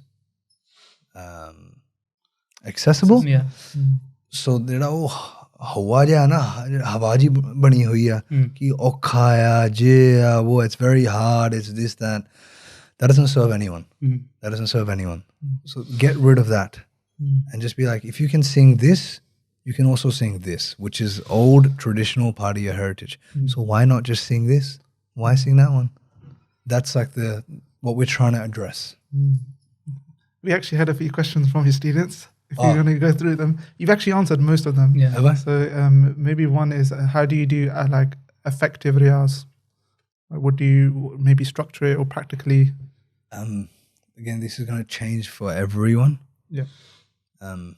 but if you don't have a question in your practice then you're not achieving anything like generally so by that what I mean is you should be aiming to improve something most of the time we sit without an aim so to be effective you have to have an aim and that you can kind of with your guru you can sit, or with your teacher or your ustad, you can sit with them and kind of decipher where I should focus, what should I work on, and then they can kind of help you structure that. But if you don't have an aim, then you're not going to be effective. But again, you know, it's like these are vague things. These are vague answers, because there's also a place for just sitting for 4 hours and 6 hours just for the sake of sitting, you know, just to mentally break through those blocks. That's also very important. So it's like catch-22. You need to just learn how to sit first. A lot of people don't know how to sit. They're like, we want to be effective. Well, I said this like to someone yesterday. I was like, if it's almost like तुसी plot ले लिया, you want to make a house, and the first thing you do is put a sofa in the middle. कि मैंने वहाँ sofa सोना लगता भी, आ sofa रखने हैं plot पे जाके. It's like first get the concrete guy in. Yeah, get foundation. Get a foundation, then get the carpenter in, get the plumbing done. 100 चीज़ां करने वाली हैं. बाद चो sofa दे बारे देखियो. बाद चो sofa दा सोचो. Before being effective, are you sitting an hour and a half at least a day, 2 hours a day? If you're not, then this question isn't for you. Don't ask me this question. You know, don't ask anyone this question. Like, sit first. Yeah. So just moving on then, like now you've obviously you're doing a tour in UK and stuff, but normally what is a regular day for you? What's your? Well, I like actually like, you want me to actually tell you like what I? This is your students. You don't have to. My day, no, I can tell you. It's just I don't know if it's interesting because my days are very boring. Okay. Like I live like I need a lot of structure in my life, like discipline and structure. Like, so my time is like, even my students know that my lessons will start like specific times, like 12:15 or 12:05. You know, weird times. Just depends on what you're doing. what I'm doing, like how I've structured my week. Yeah. Once it's set, it's set. It doesn't move until daylight savings hits. But if it's starting at 12:05, it's going to start at 12:05. If it's finishing at 12:50, it's going to finish at 12:50. It always starts the same way. I wake up early in the morning, make मैं बदनाम ज़्यादा है चाली, but I have 1 cup in the morning. So I have 1 cup of tea in the morning, and then I practice. Practice a few hours, or you know, just that's always changing. My practice time and efficacy, I'm always working on it. I'm always it's fluid. But mota I practice, then I have time to kind of drop the kids off to daycare or have breakfast and this kind of stuff. I'll set aside like 45 minutes or an hour, and then after that I'll teach a few hours, and then after that it's the same. I'll either go to the gym, or I like to grapple. I'll grapple. You I'll do go to the gym. jiu-jitsu as well? Yeah. So, I'll do one of those things. So I'll either go to the gym or I'll grapple, and then I'll come back, have a quick lunch. Then I'll either do GSV work, which is like recordings and all this kind of stuff, and then I'll practice. I usually end up doing like a bunch of sessions scattered throughout the day. And then so I'll kind of do a few of that, bit of GSV work, whatever needs to be done, recordings, maybe it's uploads, maybe it's editing, maybe it's class structure. There's always, like when you're running, there's always like, people that run businesses will know what I'm talking about. It's just like there's always stuff to do. I'm sure basics guys and also as well, like there's always random things to do. So I have time set aside for that. And all my teaching happens in the morning. So then I'll do that, then I'll practice, then I'll do a bit more work, then I'll practice. And then usually like 5:30 or something, I'll call it a day. So I'll start like 4 or something, and then I'll go to like 5:36, and then I'll pick up Prem Singh or someone from school, and then the rest of the day I'll usually go to sleep at like 9:30. 9:30 I'll go to sleep. So like 6 to 9, it's usually just family time. But recently with like GSV, it's just been like work as well. So it's like overtime. Yeah, it's just like we're working all the time. So much like like what I'm coming to realize is that the more we grow, the more people we can provide patronage to. That's been an insight. Like before, I used to think about myself. Yeah. That mera kar kitna chalu, if that's enough. You know, like if I can just make X amount in the year, and that way I can just do this for the rest of my life. Now it's flipped where like I got Triple Singh, he works for GSV. Oh. We have 3 more people that work for GSV back home too. And we pay them like salaries and stuff. So it's like, now I'm thinking, I wish I had that growing up. But then again, it's like weight on my shoulders now. I'm like, well, why don't you do it for them? Why are you whinging that you didn't have it? So now I'm thinking, now all the time goes into that. Like the more we can grow, then we just bring on, like one of my students, Amrita, she works, I just made her quit a job as a receptionist. And she used to work 2 days a week. I didn't have work for her. Yeah. But I'm like, I'm going to pay you the same. I'll pay her more. I'm going to pay you, but I want you to be immersed in music. I'm like, we'll find work for you. Like, I'll find the money for you and I'll find work for you. But I don't want you to spend your time there. Yeah. Or like, flipping burgers. Someone, she used to also flip burgers. I'm like, why are you flipping burgers? Come here. Like, we need more people just thinking about this, being in this space. So we have four teachers that work part-time. We have one person that does the media first part-time. Then we have like someone doing admin. So I wanted that now, hopefully the more people that subscribe to the platform, like we have an online subscription platform and we have a Patreon too. And the more obviously people that subscribe, they can learn on the website. But the flip side is also that if you subscribe and even if you don't learn, or if you go on Patreon and support, we're trying to get more and more people to spend more and more time in these spaces. Because it's what I was saying earlier at the start, it's a volumes game. More people think about this, the more people do it, the more people get better, and it's like a domino effect. Level Exactly. So that's where GSV, that's where I see Basics is doing this beautifully, right? And I only hope that they just grow and grow and grow and grow, because the more they grow, the more people they can take under their wing. Grow, take under their wing. Grow, take under their wing, right? We need these. Gurdwara aren't doing it. Get over it. Get over it. Gurdwara aren't doing it. So we don't get any money from any Gurdwara, zero sponsorship from anyone or anything. I don't even seek it. So anyone listen, like I don't even want it. We want no support from Gurdwara. Grassroots. Even if you don't want to support but you want to learn, subscribe, and you're paying not just to support me, just for me to go and sing. You're paying for us to create resources for you. So we're working for that money. We're not going to just be like, hey, back then we used to have patronage. Can you be our patrons now? No, I don't believe in that.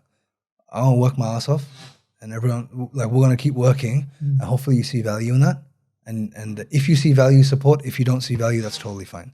But the more we grow, everyone's going to grow with me. Like my students and stuff, we're going to take everyone along. That's why. That's really like beautiful to hear the long-term vision as well. Yeah. And just to finish off with the quick fire round, if that's all right with you. How do you prepare for Kirtan Hazari? I like to memorize the Shabad. So I'll again, this is something, I'm not saying it in a way that everyone should memorize it. I'm just telling you my personal thing. So sit, trying to memorize. Sometimes you can't memorize, then it's okay, you read it. If I cannot, I try to memorize it, because I feel like I can execute better when I'm not thinking about the next line. I mean, I'm not thinking about reading the next line. Yeah, reading concurrently is another activity on the brain. You can't focus. Precisely. Yeah. So if I can just do it from memory, then it forces me to, then it forces you to find the storyline in the Shabad. You can try it yourself, because you have to tell yourself, why does this line go to this line? Why does this line go to this line? Why does this line go to this line? And so it helps with the meaning. So that, and then I'll also think about like technical things, like if I'm going to pump up the scale to sing something else, do I have the correct tabla accompaniment? Does this rag feed into this rag or doesn't? Are they just polar opposites? Then we can't sing that rag. Does this layer feed into that layer? If it doesn't, then we're not going to do it. Like a lot of like nuts and bolts things that make up the aesthetics. So I think about all of that before I get on stage. And then when I get on stage, I switch it all off. Like I try to forget it. So. And you just let it come out naturally then. What we call Ahmad. We call it Ahmad in my field. It's like, at that point, all the work's done. There's nothing more to do. Let it flow. Galtiyan ho gayan, you know, ya kuch ho gaya, it's okay. It's part of the process. But on stage, fir Ahmad hai. Yeah, you have to be a vessel. Like let yourself be a vessel and let it come. Sometimes it will be good, sometimes it will be bad. But that's not the time to dwell on it. Afterwards, get your book out and write down objectively what's good and what's bad. But on stage, let it go. Sometimes on stage, something else will come to my head. I'll just sing it because that's coming at that point. So you're inspired to sing it, sing it. Yeah. But before, I'll have a think. On stage, chalan do. You know, just from the experience of a listener, right? So sitting in the past few divans, I was speaking to a few of the singers as well. When you sung, but all of the students as well had memorized the shabad, and you could tell you were really getting the meaning through. Even to a sangat who maybe never had the shabad before in their life, they were kind of getting the gist of it. And then you also explained in English, which was really good as well. Yeah. So it is a totally different experience. Yeah. So, I had someone was like getting annoyed that I spoke a little bit of English and I explained. And so just to say on that as well, that I just recently started explaining like little things here and there. Because we live in a diaspora that doesn't know Punjabi. Yeah. I'm not saying this in a bad way. Ki wo tohnu Punjabi nahi aandi, we'll learn it together. It's the truth. It's a matter of the fact. So how do you deliver Gurbani on top of that to someone that doesn't even know Punjabi? Right? If I'm singing, ਉੱਥੇ ਕਿਹੜਾ ਗਾਇਆ ਸੀ ਹੁਣੇ ਆਪਾਂ ਪੈਰਵੀ ਵਾਲਾ ਹੁਣੇ ਜਿਹੜਾ ਗਾਇਆ ਸੀ ਭਾਈ ਸੰਤਾ ਸਿੰਘ ਤੂੰ ਚੋ ਸਜਣ ਮੈਂਡੇ ਤੇਈ ਸੀ ਸਤਾਰ ਠੀਕ ਹੈ ਨੈਣ ਮਹਿੰਜੇ ਤਰਸਦੇ there's 3 words there ਨਾ ਹੀ ਨੈਣ ਕਿਸੇ ਨੂੰ ਸਮਝ ਆਣਾ ਨਾ ਹੀ ਮਹਿੰਜੇ ਤਰਸ ਆਣਾ ਤਰਸਦੇ ਸ਼ਾਇਦ ਹੋ ਜਾਏ so all I need to do again this is like the nuts and bolts like all I need to do is nੈਣ ਮਹਿੰਜੇ ਤਰਸਦੇ most people understand so while I'm singing if I just go nੈਣ ਮਹਿੰਜੇ I've suddenly taken everyone on the journey with me of understanding the shabad. All I've done is Nan Mahinje. So if that much takes people from, again, like, you know what I was saying, when people walk in, it's my job to like, hopefully they walk away with something. If doing that much, like looking someone in the eye and saying Nan Mahinje, it's clear as day now. Yeah. That is I can explain. It's like longing. My eyes long. 3 words. Like, it's not much. I mean, you know, and that I feel like I can take the diasporic audience or sangat on the journey with me. Whereas I feel like I can't do it if I don't do that. If I don't, I lose people all the time. To me, that's clear as day. And to anyone that studies the subject matter, that's clear as day. But that is knowledge that you're taking for granted. There's a lack of empathy because I've heard the same comment when we ran Katha in English, and people come up and say, you shouldn't do it in English, do it in Punjabi. And I sort of reflected on that thinking, you know what, they're uncomfortable because they've heard something they can't understand. And I'm like, you are now experiencing the entire experience of the diaspora Sikhs who come in who don't understand Punjabi or Gurmukhi, or Gurbani. So you all expect them to sit there for an hour apart, or an hour of Kirtan, and they can't understand a word of it, and they're bored and they want to leave. They're then experiencing the same thing when you turn it into English and they don't like it. Exactly. They tell you about it. And you know how you're saying that you're expected to sit the whole time? What's the glue or the force that they're trying to use to make these people sit, even though they don't understand? It's guilt. Guilt, yeah. It's not going to work. If you're trying to guilt me into something, I'm built like that, where I'm going to do the exact opposite. I'm just like that. I know many people like me. So the glue has to be love. Has to be prem, has to be bhavna, has to be pyar. If the glue is guilt, then you're setting yourself up for failure and it's never going to work. So, nan, mahinje, tarse, everyone knows what that means. Everyone's cried. Sare de through aaya, sare de akha giliyan hoiyan, sare nu pata ki what it feels like to long for something. Then they can start to connect and build those bridges. For Gurbani is like this, ki one pankti means different thing to you, different thing to me, different thing to everyone. So obviously arth te koi nahi kar sakda realistically. Arth nahi koi kar sakda. जिन्ना कर everyone can do their own, like how much जिन्ना कर सकते हैं as an individual you can do, but सारे ही गलत भी होंगे, सारे ही सही भी होंगे. It's one of those subjects. With the avastha, you will With get the different avastha, right? no? Yeah, but if you can't even understand the language, you can't even get started on that journey. Then there's no art for you. You know, there's no art for you. There's feeling, but Yeah, no art one for of my you. teachers said to me, he's like, taught me this one thing, because when ਆਪਾਂ ਸ਼ਾਸਤਰੀ ਸੰਗੀਤ ਦੀ ਬੰਦਿਸ਼ਾਂ ਨੇ, so many languages, Braj ਭਾਸ਼ਾ, ਉਰਦੂ, ਫਾਰਸੀ, ਜੇ ਉਹ ਕਿੰਨੀ ਬੰਦਿਸ਼ਾਂ, ਕਿੰਨੀ language 'ਚ ਬੰਦਿਸ਼ਾਂ ਹੁੰਦੀਆਂ. ਪੰਜਾਬੀ 'ਚ ਵੀ ਅਜੀਬ ਜਿਹੇ ਲਫ਼ਜ਼ you know ਬੰਦਿਸ਼ਾਂ 'ਚ ਆ ਜਾਂਦੇ, ਜਿਹੜੇ ਬਾਅਦ 'ਚ ਫਿਰ ਉਸਤਾਦ ਜੀ ਦੱਸਦੇ ਹੁੰਦੇ ਕਿ ਆਹ ਲਫ਼ਜ਼ ਆਇਆ, ਆਹ ਲਫ਼ਜ਼ ਆਇਆ. ਤੇ one time I was singing something, I didn't understand one or two words. He's like, and he just like, do you know what that means? I'm like, no. He's like, well, why don't you just sit there and sing carpet, carpet, carpet, wall, wall, lights, wall, carpet, wall. He's like, that's what you're doing. That's what you're doing. So don't sing it. Ja mainu puch pehla ki matlab hai da. Or understand the gist of it. Otherwise, he just said carpet, carpet because we were sitting in a room. You know what I mean? So that's what the Gurdwara experience is for most people. They sit on the ground and they just hear syllables in the air. And there is that concept that sonically some people can get affected. Yeah. Right? But it only goes Minority. Kade, sometimes someone can get affected, but there is a reason that there are meanings. You know, because the meanings are what piece your heart. Nain mein je taraste kadon hoega didar. Kadon. So then it's important. It's funny, even with the whole like basic Sikhi, it started specifically to tackle this. But on all of the videos, we still get the comment, Punjabi ch bolo. Why are you not doing prachar in Punjabi? But chalo. I take it because these guys, I love this stuff because these guys don't even know how much Punjabi I know or don't know. This is it. Yeah. Yeah. You know what I mean? Yeah. It's like, I just hear the better. If you listen to him, it's all Angreji. He scratched the surface through and through Punjabi mundaya. Through and through. ठीक है?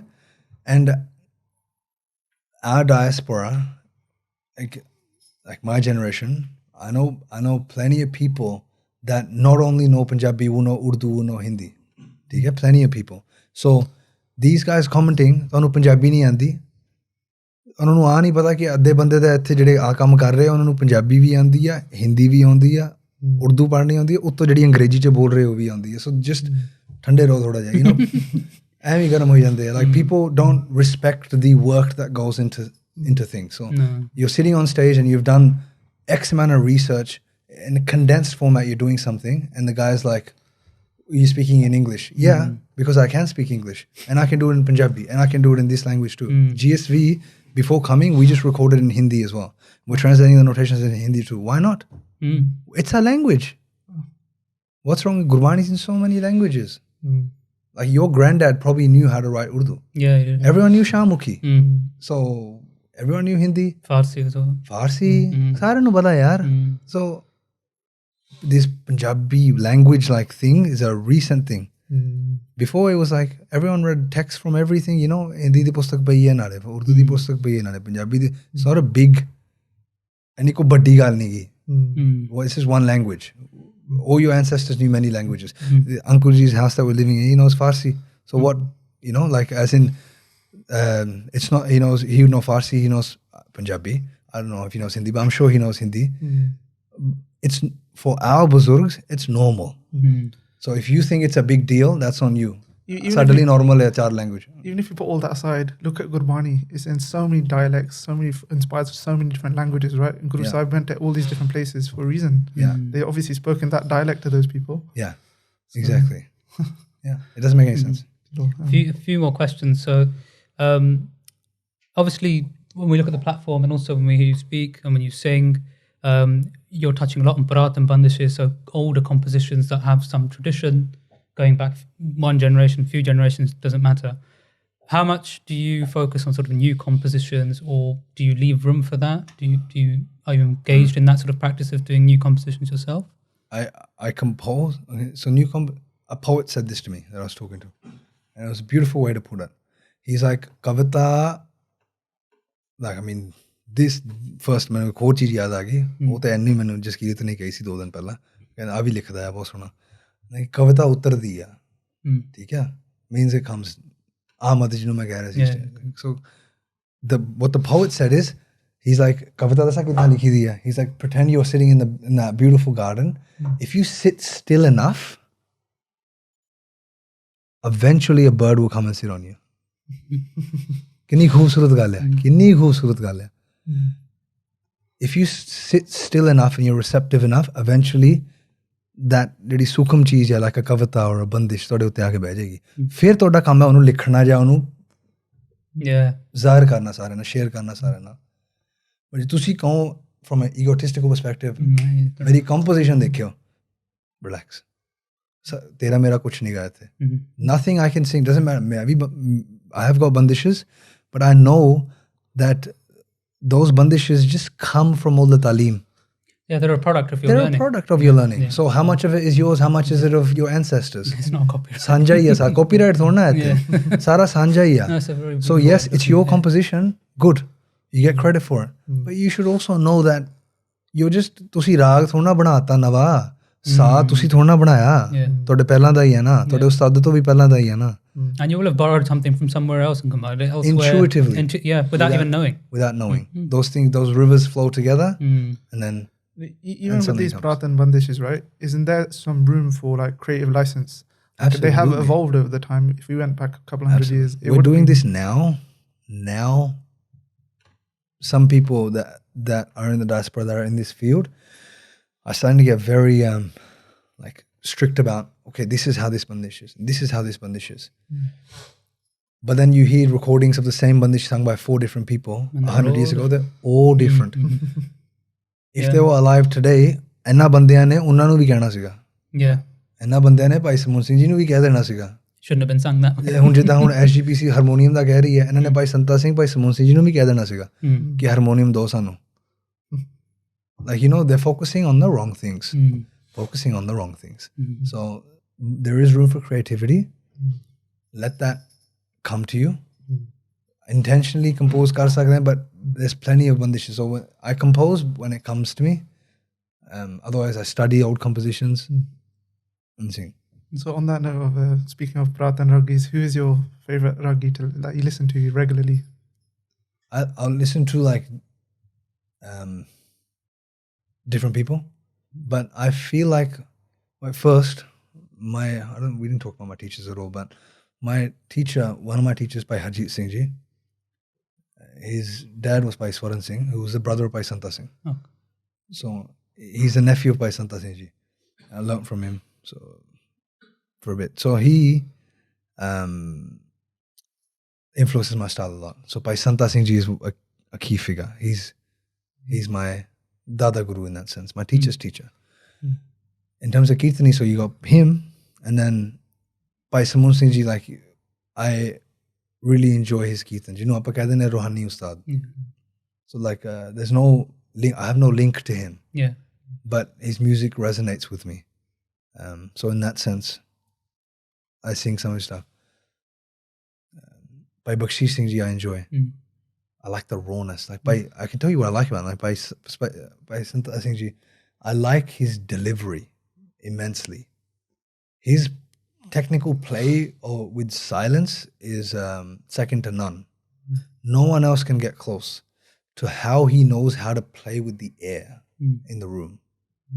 There's like a tangible air in the room, like a tension in the room. And he knows how to play with it when he's singing. And his bandishes will play with it. No one else does that. My Harjit Singh does it beautifully. He doesn't get the credit he deserves.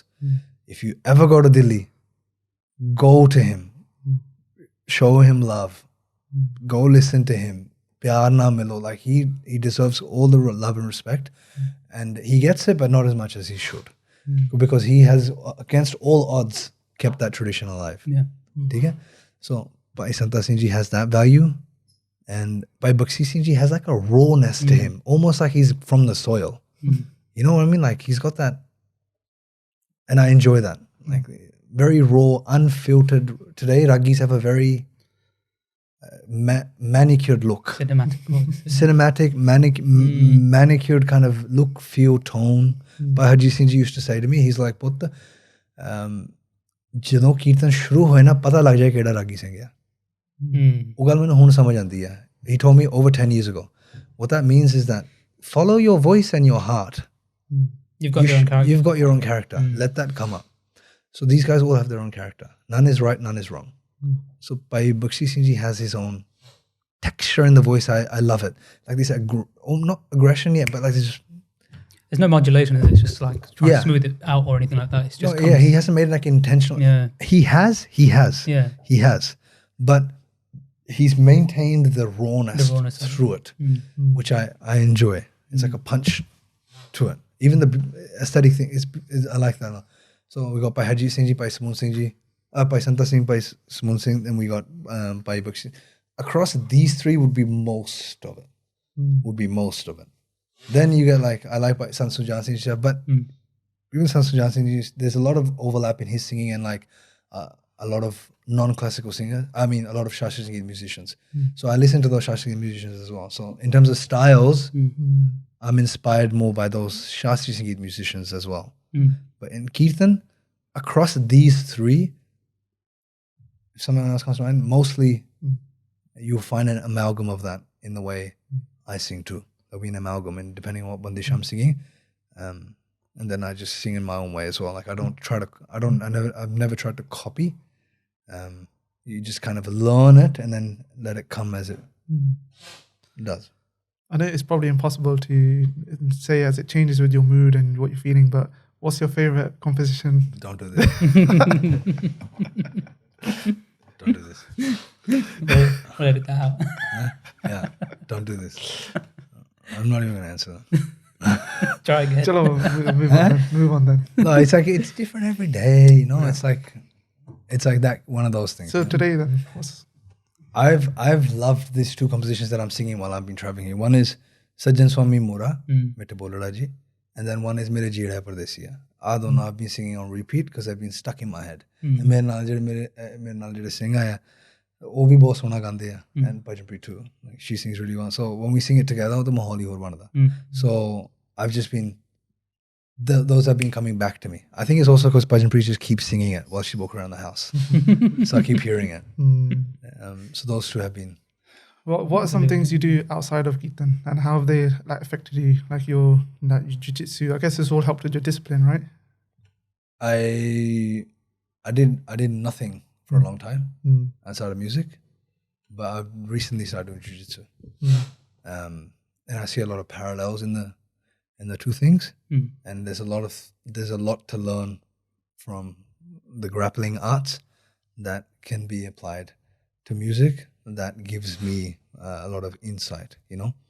So those are the two things that spark my interest: Kushti and Sangeet. Maybe just to finish off, then, what would be like a teaching or message you want to just say to people that are listening? My message to everyone. I mean, I'm not anyone to give anyone a message, so, but whatever. Like my message to myself, I'm just going to relay it. So what I say to myself and the way I try to live is whatever sparks your interest and whatever you want to do and can do well, pour your heart, soul, your ruh into that kam. Din raat ek karke, as much as you can, do that. Because we need you to do that. There's a beautiful concept. I can't remember what book it's in. It's like the War of Art, maybe. I think it's the War of Art. But I think it's that book. He basically describes that you, for example, if you don't write that book that you've written with Jeevan Bal Singh, if you guys don't write that book, even though it does nothing for me directly, you know what I mean? Like, I'm a musician. If you don't write that book on a bigger canvas, if we imagine like a circle, right? You're pushing the edge on this side. And I'm pushing the edge on this side. All we can do is like nudge, you know, like nudge a little bit. And then someone else is pushing that edge here. Someone else pushing. We all need to push our little edge, and that big circle belongs to all of us. So whatever you can do, wherever you can nudge that little circle, nudge, push, push, push, push, push. Because if you don't do that, it's bad for me. If I don't do what I'm doing, it's bad for you. So whatever we can do, if I just sat in those engineering boardrooms, it's not that it's bad for me, it's also not good for you. Because if I'm here then I can teach a lot more people, share with a lot more people, a lot more conversations happen, blah, blah, blah. So me being out of that affects people that aren't into music. You writing this book affects people that aren't into academics. You know what I mean? So whatever you do, तुसी एक पुस्तक जे लिखी है, keep in mind कि तुसी ਹੁਣ 100 ਲਿਖਣੀ ਹੈ. Like whatever that is, like no goal is big enough. Like smash that goal. Like just whatever you can do, do that. ਜਦੋਂ ਤੁਸੀਂ ਮਰਨਾ ਹੈ ਨਾ, ਆ ਨਾ ਰਹਿ ਜਾ ਕਿ ਉਹ I could have done. Just squeeze it all and leave it here. So that's my only thing. Ghorsavari, martial arts, apna poetry, calligraphy, even if it's non-conventionally Sikh arts, whatever it is, or work or academia, jo marji hai, just put your heart, don't do it half-assed. Because when you push that little bit, it broadens the entire perimeter, and that helps all of humanity in a way that we don't understand. And I think another thing is, like, say, for example, they wrote the Nanak Prakash Granth, and someone read the story about Bhai Manbir Singh. They got inspired, they told their kid, that kid comes and learns from GSV. Exactly. They'll get into Kirtan from that. Yeah, so it's like this domino effect everywhere. Yeah. And so don't try to bring the other person. I'm not going to sit you down and be like, "Edda ga." Yeah. Kyun? Jo kar rahe hain, wo karo chaj nal. Main jo kar raha mainu karan do chaj nal, like as much as I can do. That's what it should be. Prop each other up. If I see someone else doing what I'm doing, like music and teaching, I am always giving him shout outs and be like, kar. Because the more he does, better it is for all of us. He or she does, better it is for all of us. So, jo kar rahe ho, dab ke karo. You know, it was a very enlightening discussion, and thank you. It's a very motivational podcast. Yeah, you know, I feel like I need to go and do something. Yes, I know. Let's go. Like, Let's go. Let's go. Thanks so much. No, all good. I enjoy being here. Okay. And, Waheguru thank you. Ji Ka Khalsa, Waheguru Ji Ki Fateh.